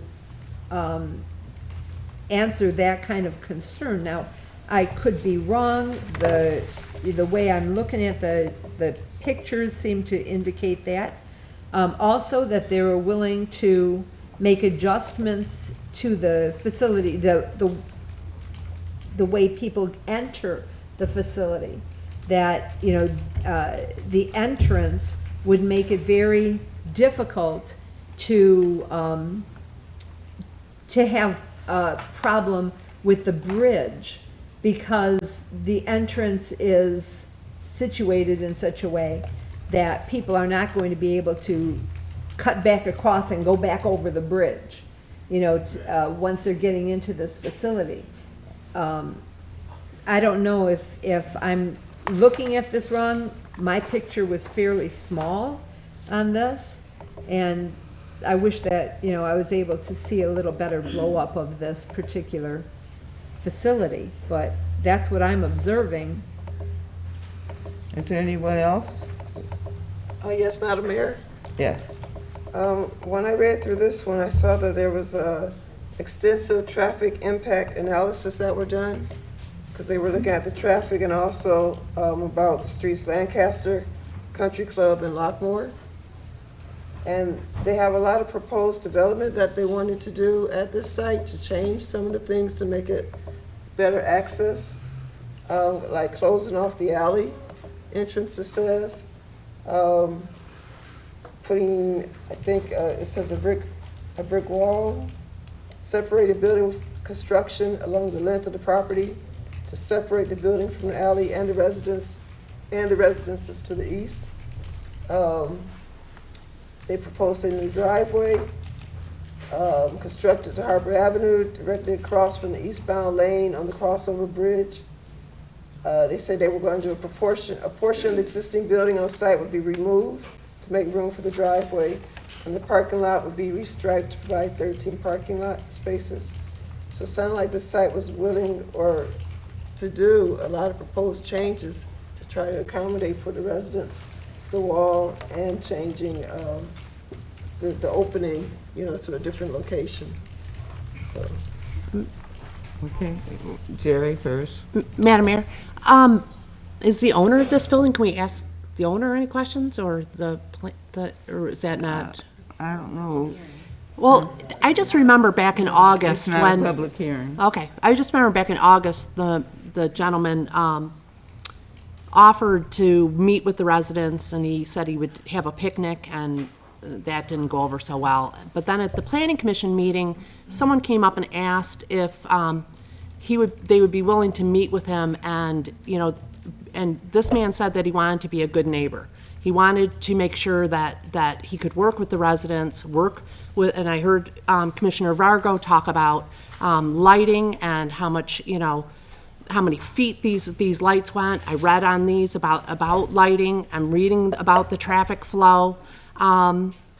But if this gentleman is willing to meet with the residents and be a good neighbor, and when they do have complaints, that he's be held responsible along with us, then I think that this plan, I think this can work. I know this doctor's office. This was my doctor's office. It was really, really, really busy.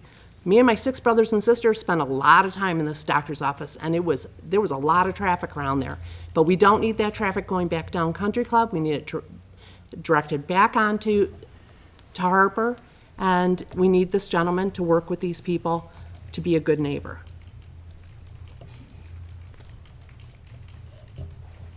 Yes.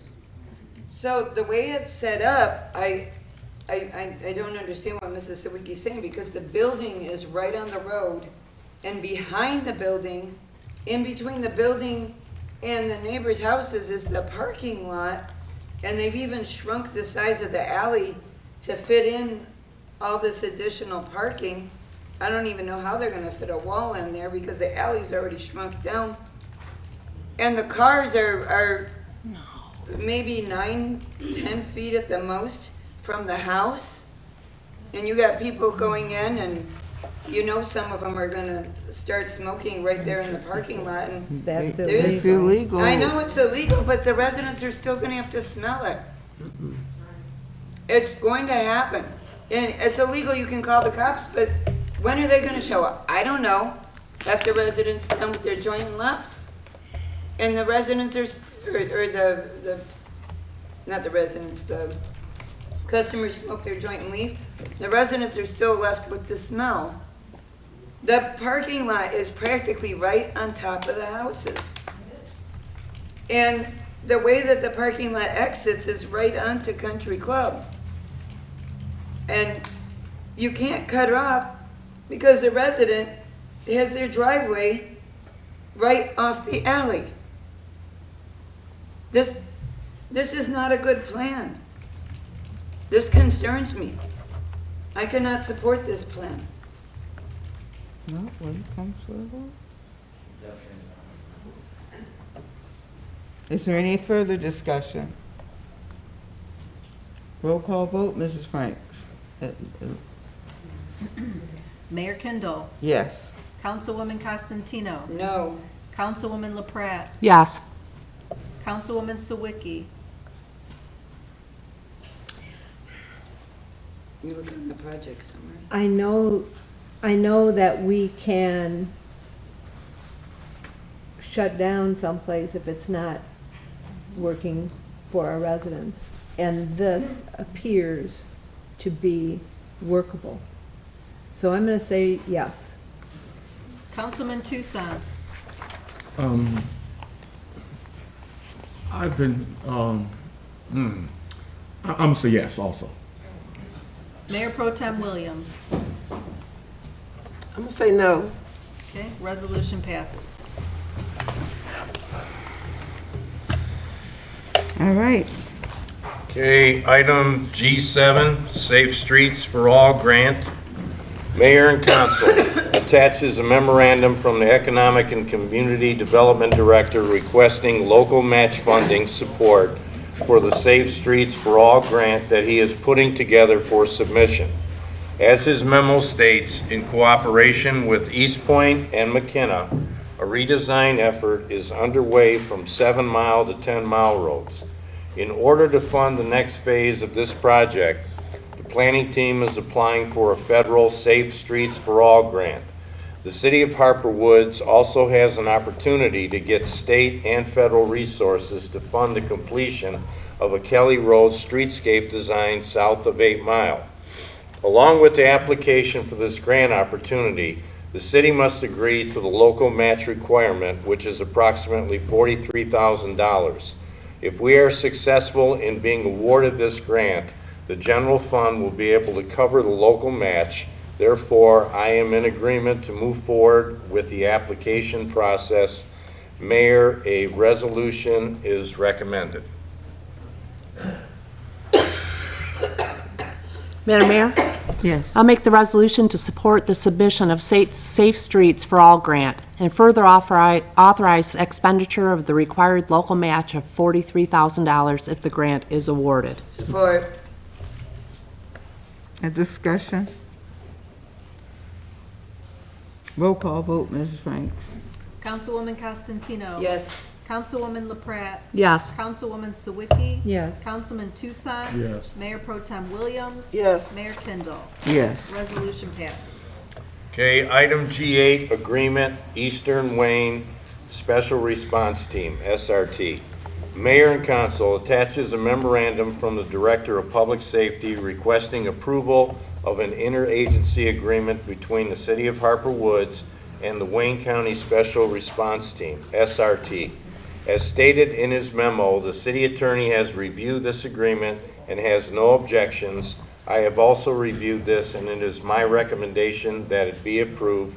Mayor, a resolution is recommended. Madam Mayor? By Yes. resolution to approve the agreement between the City of Harper Woods and the Wayne County Special Response Team, and further to authorize the Director of Public Safety to sign the agreement on behalf of the city. Support. Discussion? Roll call vote, Mrs. Franks. Councilwoman LaPrat. Yes. Councilwoman Sawicki. Yes. Councilman Tucson. Yes. Mayor Pro Tem Williams. Yes. Mayor Kindle. Yes. Councilwoman Costantino. Yes. Okay, resolution passes.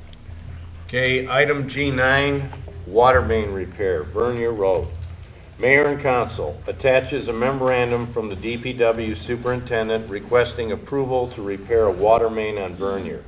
As her memo states, this break was discovered and isolated in 2023, and with the water main replacement at the Eastland Commerce Center being near completion, now is ample time to make the repairs. We will likely save some restoration cost as well if it is complete before North Point begins their landscaping plans.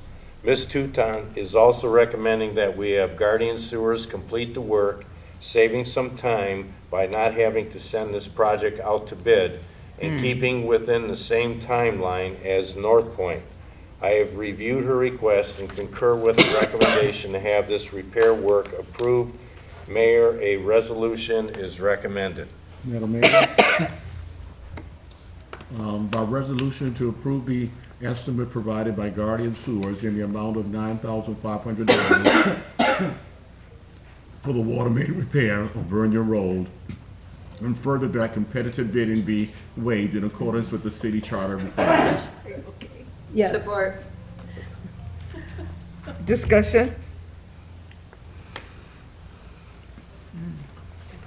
Roll call, Mrs. Frank. I think I put rocks in the water today. Sorry. Pardon me. Councilwoman Dying. Sawicki. Yes. Councilman Tucson. Yes. Mayor Pro Tem Williams. Yes. Mayor Kindle. Yes. Councilwoman Costantino. Yes. Councilwoman LaPrat. Yes. Okay, resolution passes.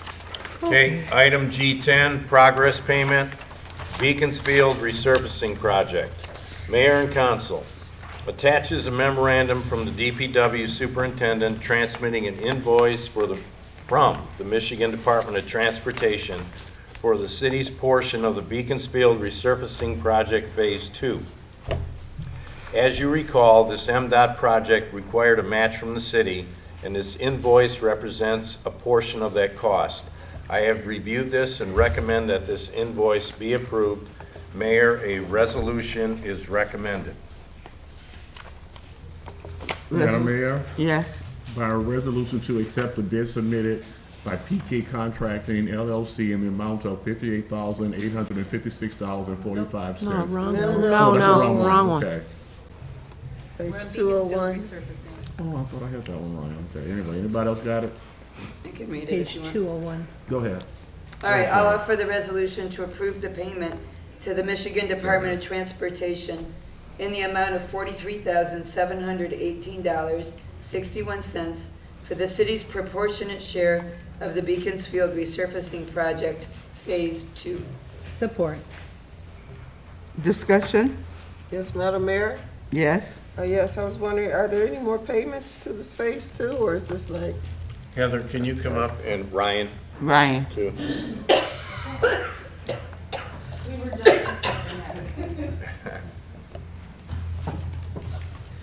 Good evening, Mayor and Council. I believe there's going to be one more small payment as we're currently working on the final closeout of the project with MDOT. There's some retainage that's still being held. I'd expect it to only be a few $1,000s still remaining to pay out, and then that project will be complete with MDOT. Unfortunately, it's a slow process trying to close out with them. Madam Mayor, I have a question. Yeah. I'm driving down Beaconsfield. It was nice and smooth, but I noticed, seemed like some of the lines and stuff were coming up, or Just the pavement striping starting. Yeah. What, we can take a look at that and see if there's something that needs to be done under warranty work. please do, because Yep. some of them's been coming up, and I was a little surprised. Yep, we can do that. Yeah. I noticed that some of the sidewalks had not been replaced yet in that area near that Beaconsfield Eastwood corner and.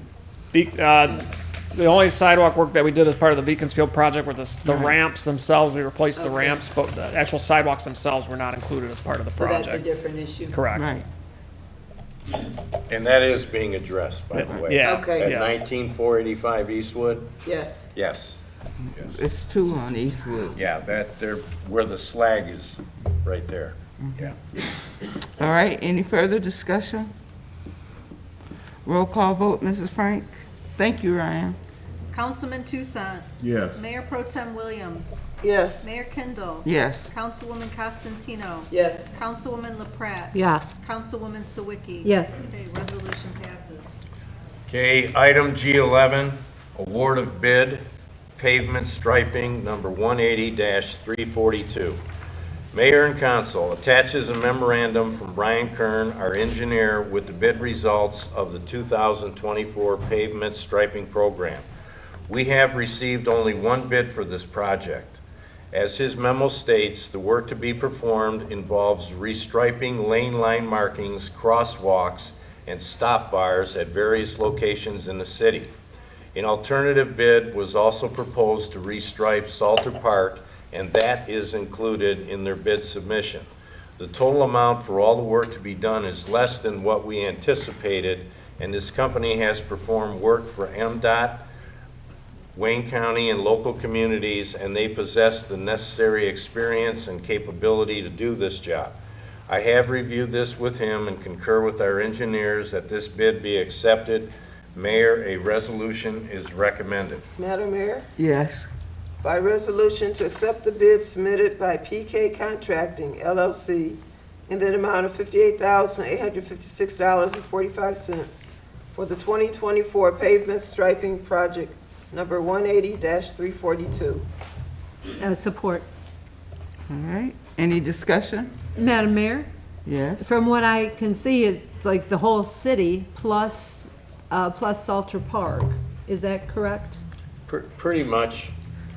Brian, you want to elaborate a little bit more? We've been trying to get Salter for a long time. Yeah. Yes. So this would include both north and southbound Harper Avenue, the lane line markings, crosswalks, stop bars, basically everything along both sides of Harper Avenue, which I know somebody brought that up earlier today, that there's no lane line markings left, but that would be taken care of as part of this project. And then all crosswalks and stop bars near all of the schools would also be included. That's the base bid of the project, and then the alternative bid would be the Salter Park. I'm glad to hear the Harper thing, because I use Harper a lot, and there are elements, parts of Harper where there Yeah. are no lanes, and people sometimes get very confused. Yes. when And they they're also driving. need signs So, there. Yeah, thank you. Yep. Speed signs there. All right, any further discussion? Roll call vote, Mrs. Franks? Mayor Pro Tem Williams. Yes. Mayor Kindle. Yes. Councilwoman Costantino. Yes. Councilwoman LaPrat. Yes. Councilwoman Sawicki. Yes. Councilman Tucson. Yes. Resolution passes. Okay, item G12, Milk River Operation and Maintenance. Mayor and council attaches an invoice from Wayne County for operation and maintenance of the Milk River drain for the period of April 1st through June 30th, 2024. This is in accordance with the budgeted amount set by the Drainage District. It is recommended that this payment be approved. Mayor, a resolution is recommended. Madam Mayor, Yes. I'll offer the resolution, as hard as this might be. Yes. To approve payment to Wayne County in the amount of $356,130.75 for the operation and maintenance of the Milk River Drain for the period of April 1st through June 30th, 2024. Support. Okay, discussion? Madam Mayor, Yes.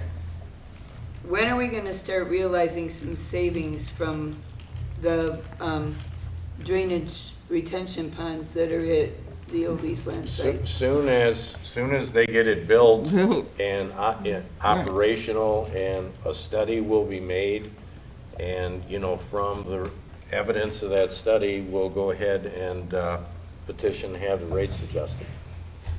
Oh, Madam Mayor, if I'm looking at this right, I think it was still a little cheaper than it was last time. Isn't it, George? I think Yeah. it's a little cheaper than it was last time.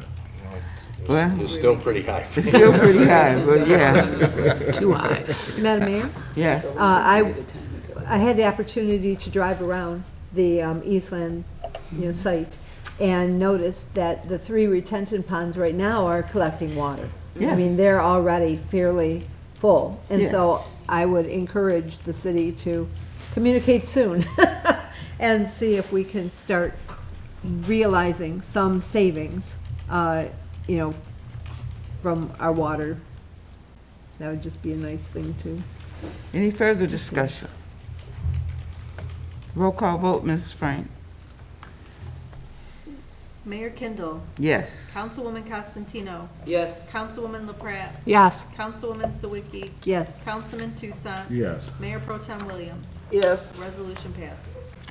Okay, item G13, amendment to the fee schedule. Mayor and council, attached is the recently adopted fee schedule with a proposed increase to the administrative fees for several items in the Department of Public Works. An additional $25 is being requested by the DPW superintendent for administrative costs for lawn cutting, snow removal, and ordinance violations. The current fee is $50. An additional $10 a square yard is also being proposed for special pickups, from $30 a square yard to $40 a square yard. The items are highlighted and can be found on the last page of this listing. It is my recommendation that the proposed increases be approved. Mayor, a resolution is recommended. Madam Mayor?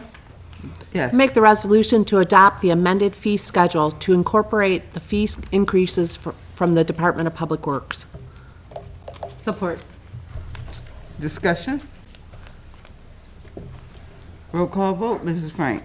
Councilwoman Costantino. Yes. Councilwoman Sawicki. Yes. Councilman Tucson. Yes. Mayor Pro Tem Williams. Yes. Mayor Kindle.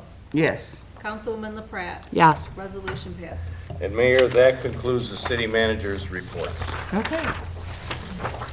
In our audience, before we call to audience, I would like Councilwoman Mary Waters to come in and speak.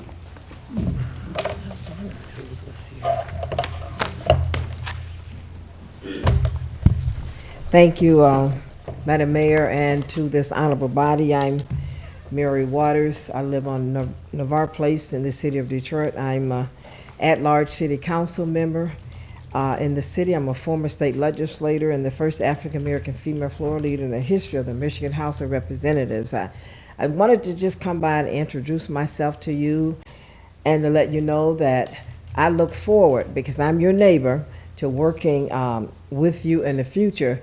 And I was listening to you all discussing ATS and my virtual academy, and I was an instructor. I'm a former instructor with that company, and I can tell you that the Harper School is no longer a school. It is just a drop-in center. People can come in and receive assistance for tutoring. And so if you all need a contact person there, I know you've already, completed the vote, but if you need a contact person, I certainly have one for you if you need that. The final thing that I will say, and then I'll take my seat. I am also a candidate for U.S. Representative in the 13th Congressional District. And I want to thank you all for your time. I wanted to come by and say hello to the community. Thank you so much. You're welcome. All right. Call the audience. Anyone that have anything to say, come up to the mic and identify yourself.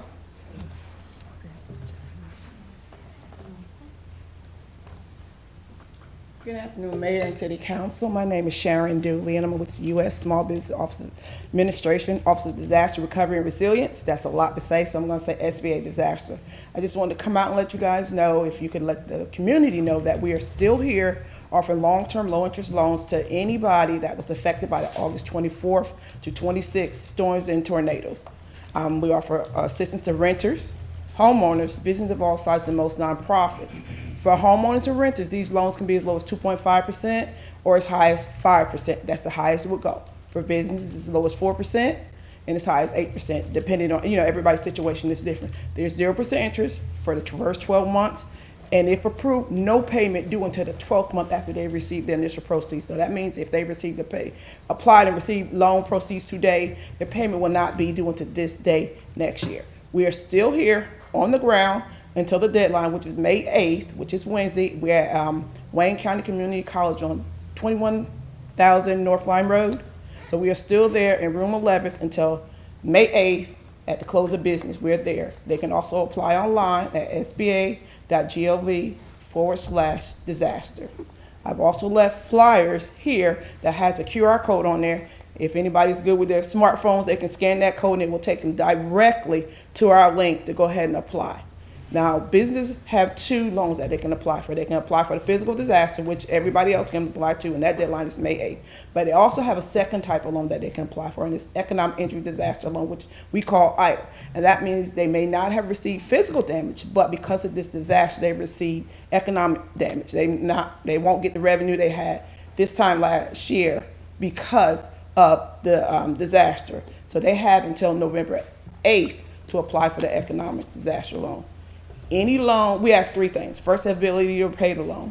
Credit history satisfactory to SBA. Because our loans come directly from the federal government, there's no bank involved. So somebody can have a credit score as low as 575 to 580, and they still may qualify for one of these loans. Then they have to have the ability to repay the loan. So somebody can come in with excellent credit, but if they can't stretch another monthly payment out of their income, then that's a reason to be denied. The third thing we ask is that they obtain and maintain any type of insurance that's necessary. So if it's a home, they're going to have homeowners insurance. If they're in the flood zone now, they're going to have to get flood insurance. Any loans over $25,000 that ask for collateral, if they have it. If they don't have it, that does not necessarily mean you won't get a loan. I always tell people there is a way without having a lien. If you take $24,999, there's no loan on your home, because a lot of people have that fear of, my home is paid for, I don't want to loan it. You can do that. If they approve, they can take some or none of the loan. They're under no obligation to take these loans. So we are still here on the ground trying to help. That's what I want you guys to let me know. Thank you. Thank you. Do you have any flyers with you? Oh, they're right here. Okay, so anyone in the audience, make sure you get a flyer.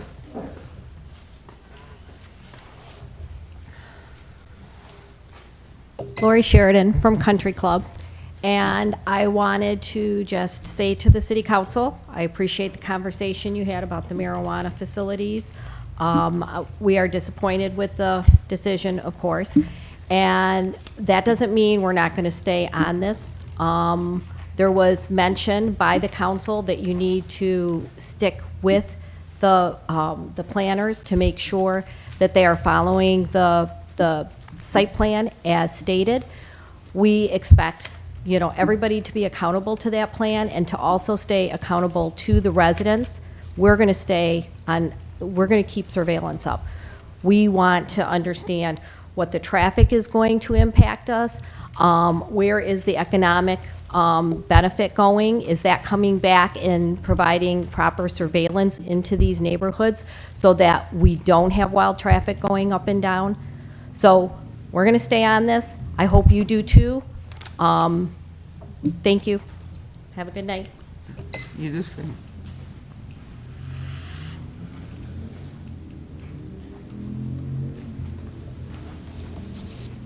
Tom Sheridan from Country Club. And with the site plan, when you guys look at the one on Country Club, you have the turnaround coming from the other side of the north or southbound lanes of Harper onto the northbound lanes. And it's going to be straight across there to the parking lot. Have you considered the pedestrian traffic that's coming down Harper? Little kids riding bikes, people walking dogs. The people that come to that intersection will be looking southbound, and you will not be looking at anything walking on that street. They're just going to shoot across when they have an opening. Have you considered that for pedestrian traffic? Car traffic, if you have an accident in the car, well, hopefully you're going slow enough to where there's no major injury. But a pedestrian against a car or a bike or someone walking a dog, that goes way up.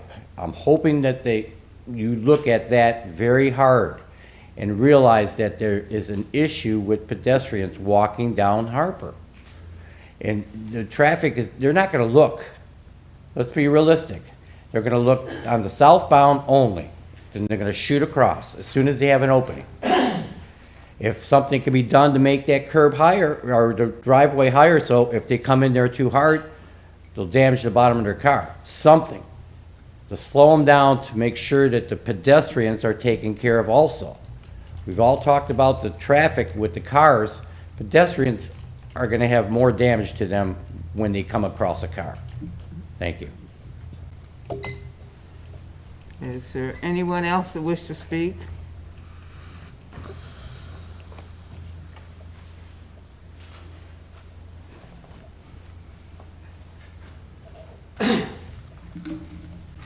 Good evening again.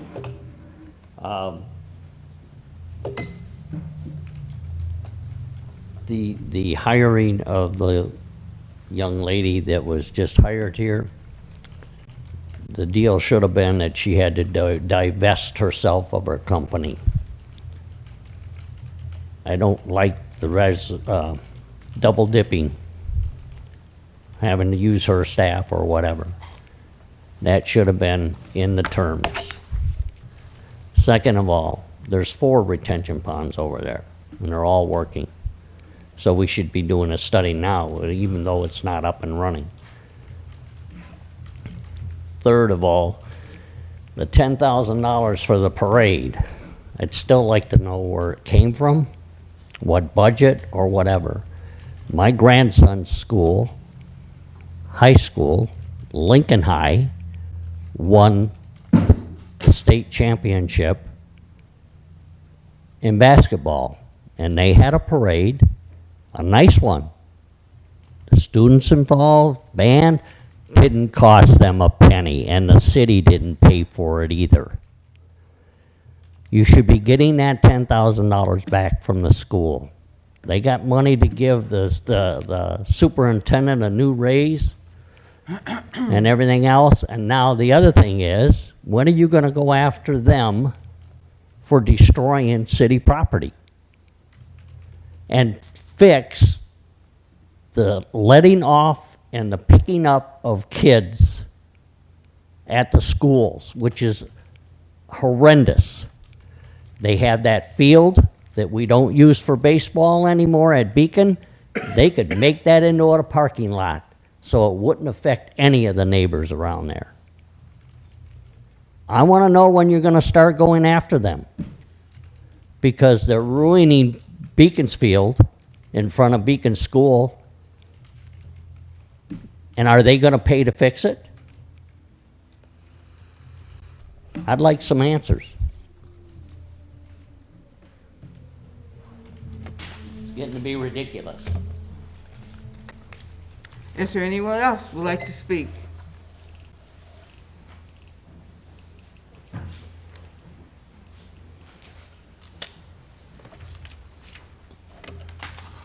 Hello, everybody. Good evening. My name is Donovan Smith. I'm a principal planner with McKenna. And I don't have a lot to say, just one, introduce myself, but two, I'm happy to hear that you supported the Safe Streets for All grant. I supported Brigitte as she worked through the Kelly Corridor Plan, as well as I'll be supporting her for the Safe Streets for All grant. So again, thank you. You may or may not see me around again, but again, I just wanted to introduce myself. Thank you. Thank you. Is there anyone else? Tony, are you coming this way or are you going the other way? Okay. All right, call to City Council. Starting with you, Councilwoman Constantino this time. I got it right this time. Yeah, this is both business and personal at the same time. My daughter, many of you have watched her grow up. She's trying to buy a house now, but she was looking at a house on Buffet, and I told the mayor about this. For a new first-time home buyer, because things are uncapped, the property taxes are so high in this city that she was told that if she bought this house, $200,000 house, just normal house, it would be $17,000 in property taxes. Nobody was expecting that, but that's what's going on. So I talked to the owners of the house. It is an estate, but I knew the sister. And they've had 2 deals fall through already. If we can lower our tax levy, then our property values will go up.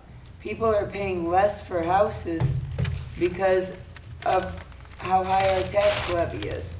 We've got to find a way to reduce our taxes for, our current residents, but our current residents are paying less than the new residents.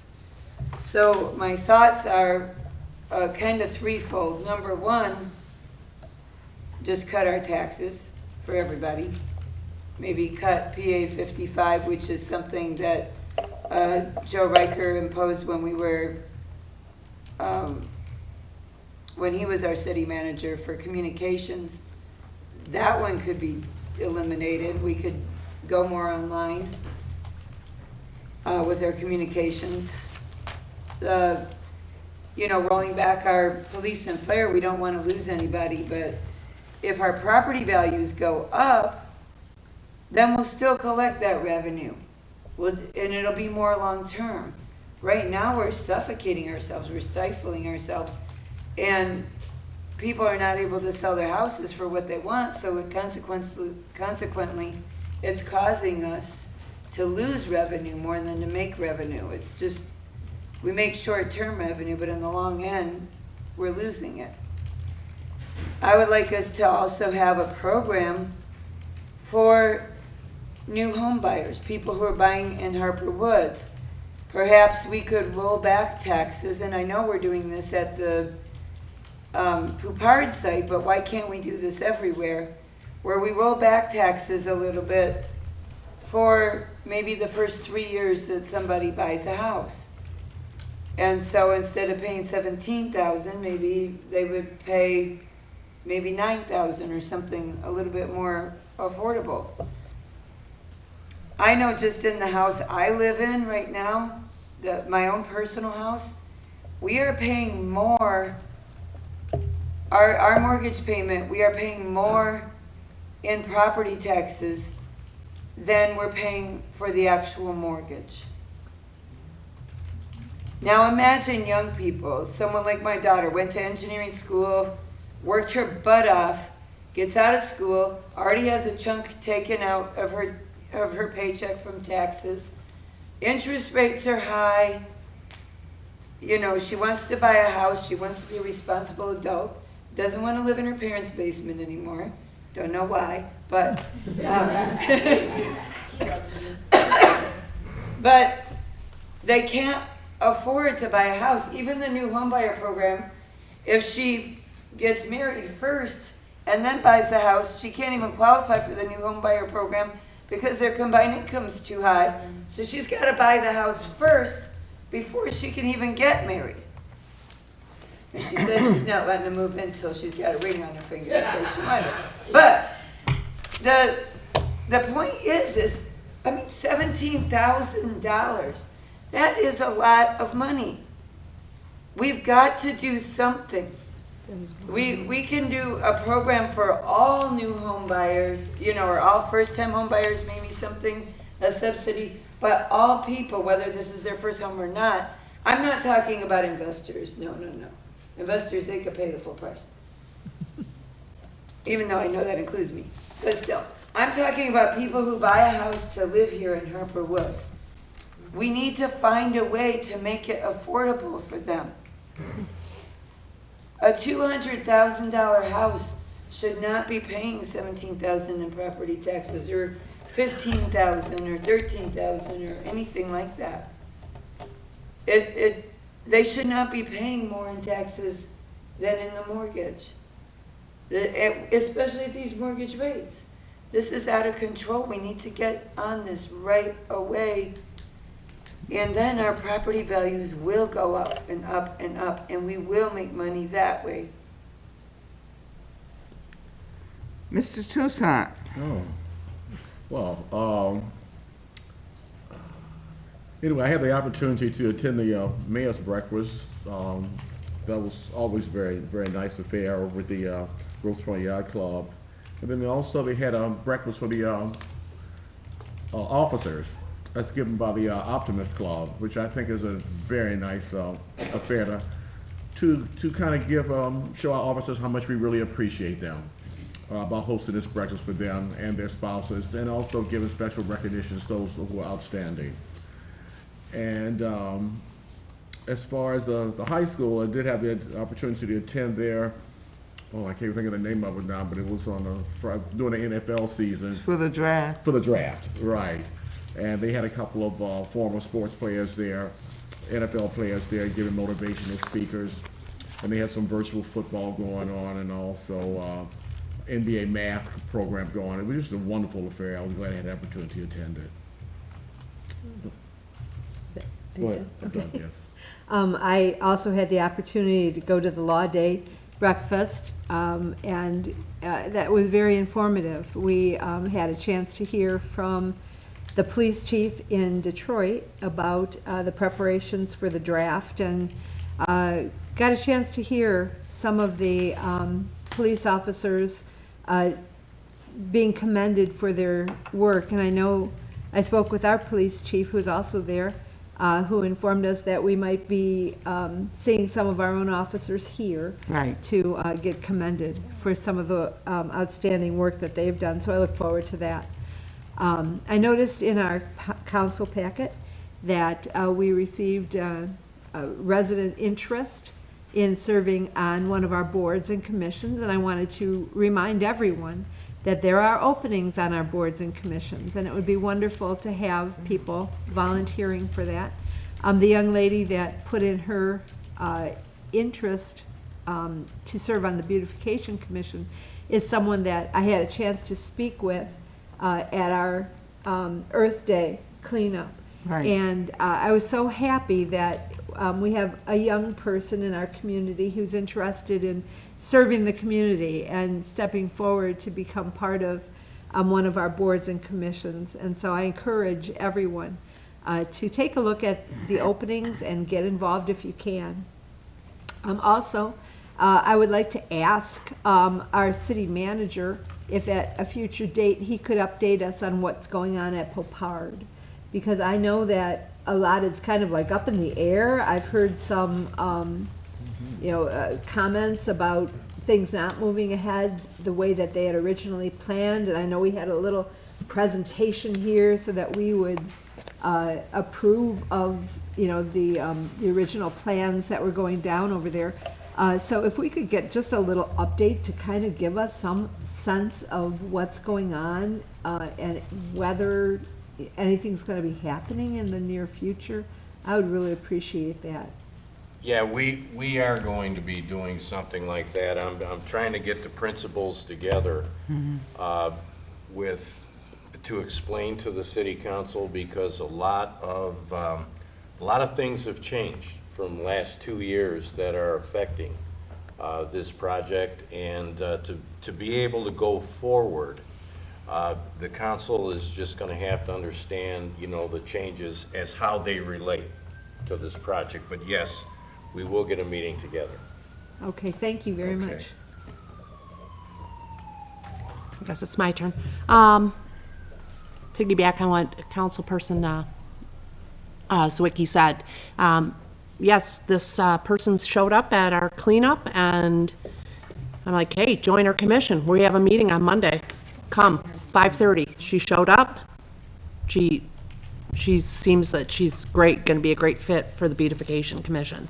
The Beautification Commission is going to have our annual perennial plant exchange, and actually last year I think we doubled the attendance from the year before. So you have, I'm not the best at this, hostas and other green and different colored living things that you want to dig up that come back the next year, because those are perennials. Annuals you put in once. See, I'm learning. And so come on out. It's Saturday, May 18th, over at Salter Park. There's going to be refreshments. There's going to be a raffle. There's going to be council people there. It's a great time. Bring your plants and come on out. I didn't get a chance to go to the breakfasts because I had the opportunity to be the last 2 Wednesdays at Harper High, then at Grosse Pointe North, registering young voters. And I had the pleasure of working with Carrie Thompson, our own assistant city clerk, and I believe we registered well over 100 young people to be new voters. And, you know, when they would come up to the table, well, we had cookies, so that was, it's a huge motivator. But when I'd be like, are you registered to vote? And they'd be like, for who? I'd be like, the President of the United States. And they were like, oh, heck yeah, sign me up. So if you know young people, it's pretty easy. Go on michigan.gov to register. Call Leslie. She can walk you through it. Call me. We'll get all these young people or old people. If you haven't voted, if you're not registered, register in your city and get out and vote. It matters. All right, good evening, everyone. Recently, I applied for and got accepted into a program which was the Women's Elected Leadership Intensive. It's given by the Michigan Municipal League, and it was a month-long program that I went to and went every week for several hours. It covered certain topics such as meetings and parliamentary procedure, finance and budgeting, community engagement, communications and media, economic development, a women's leadership and well-being summit.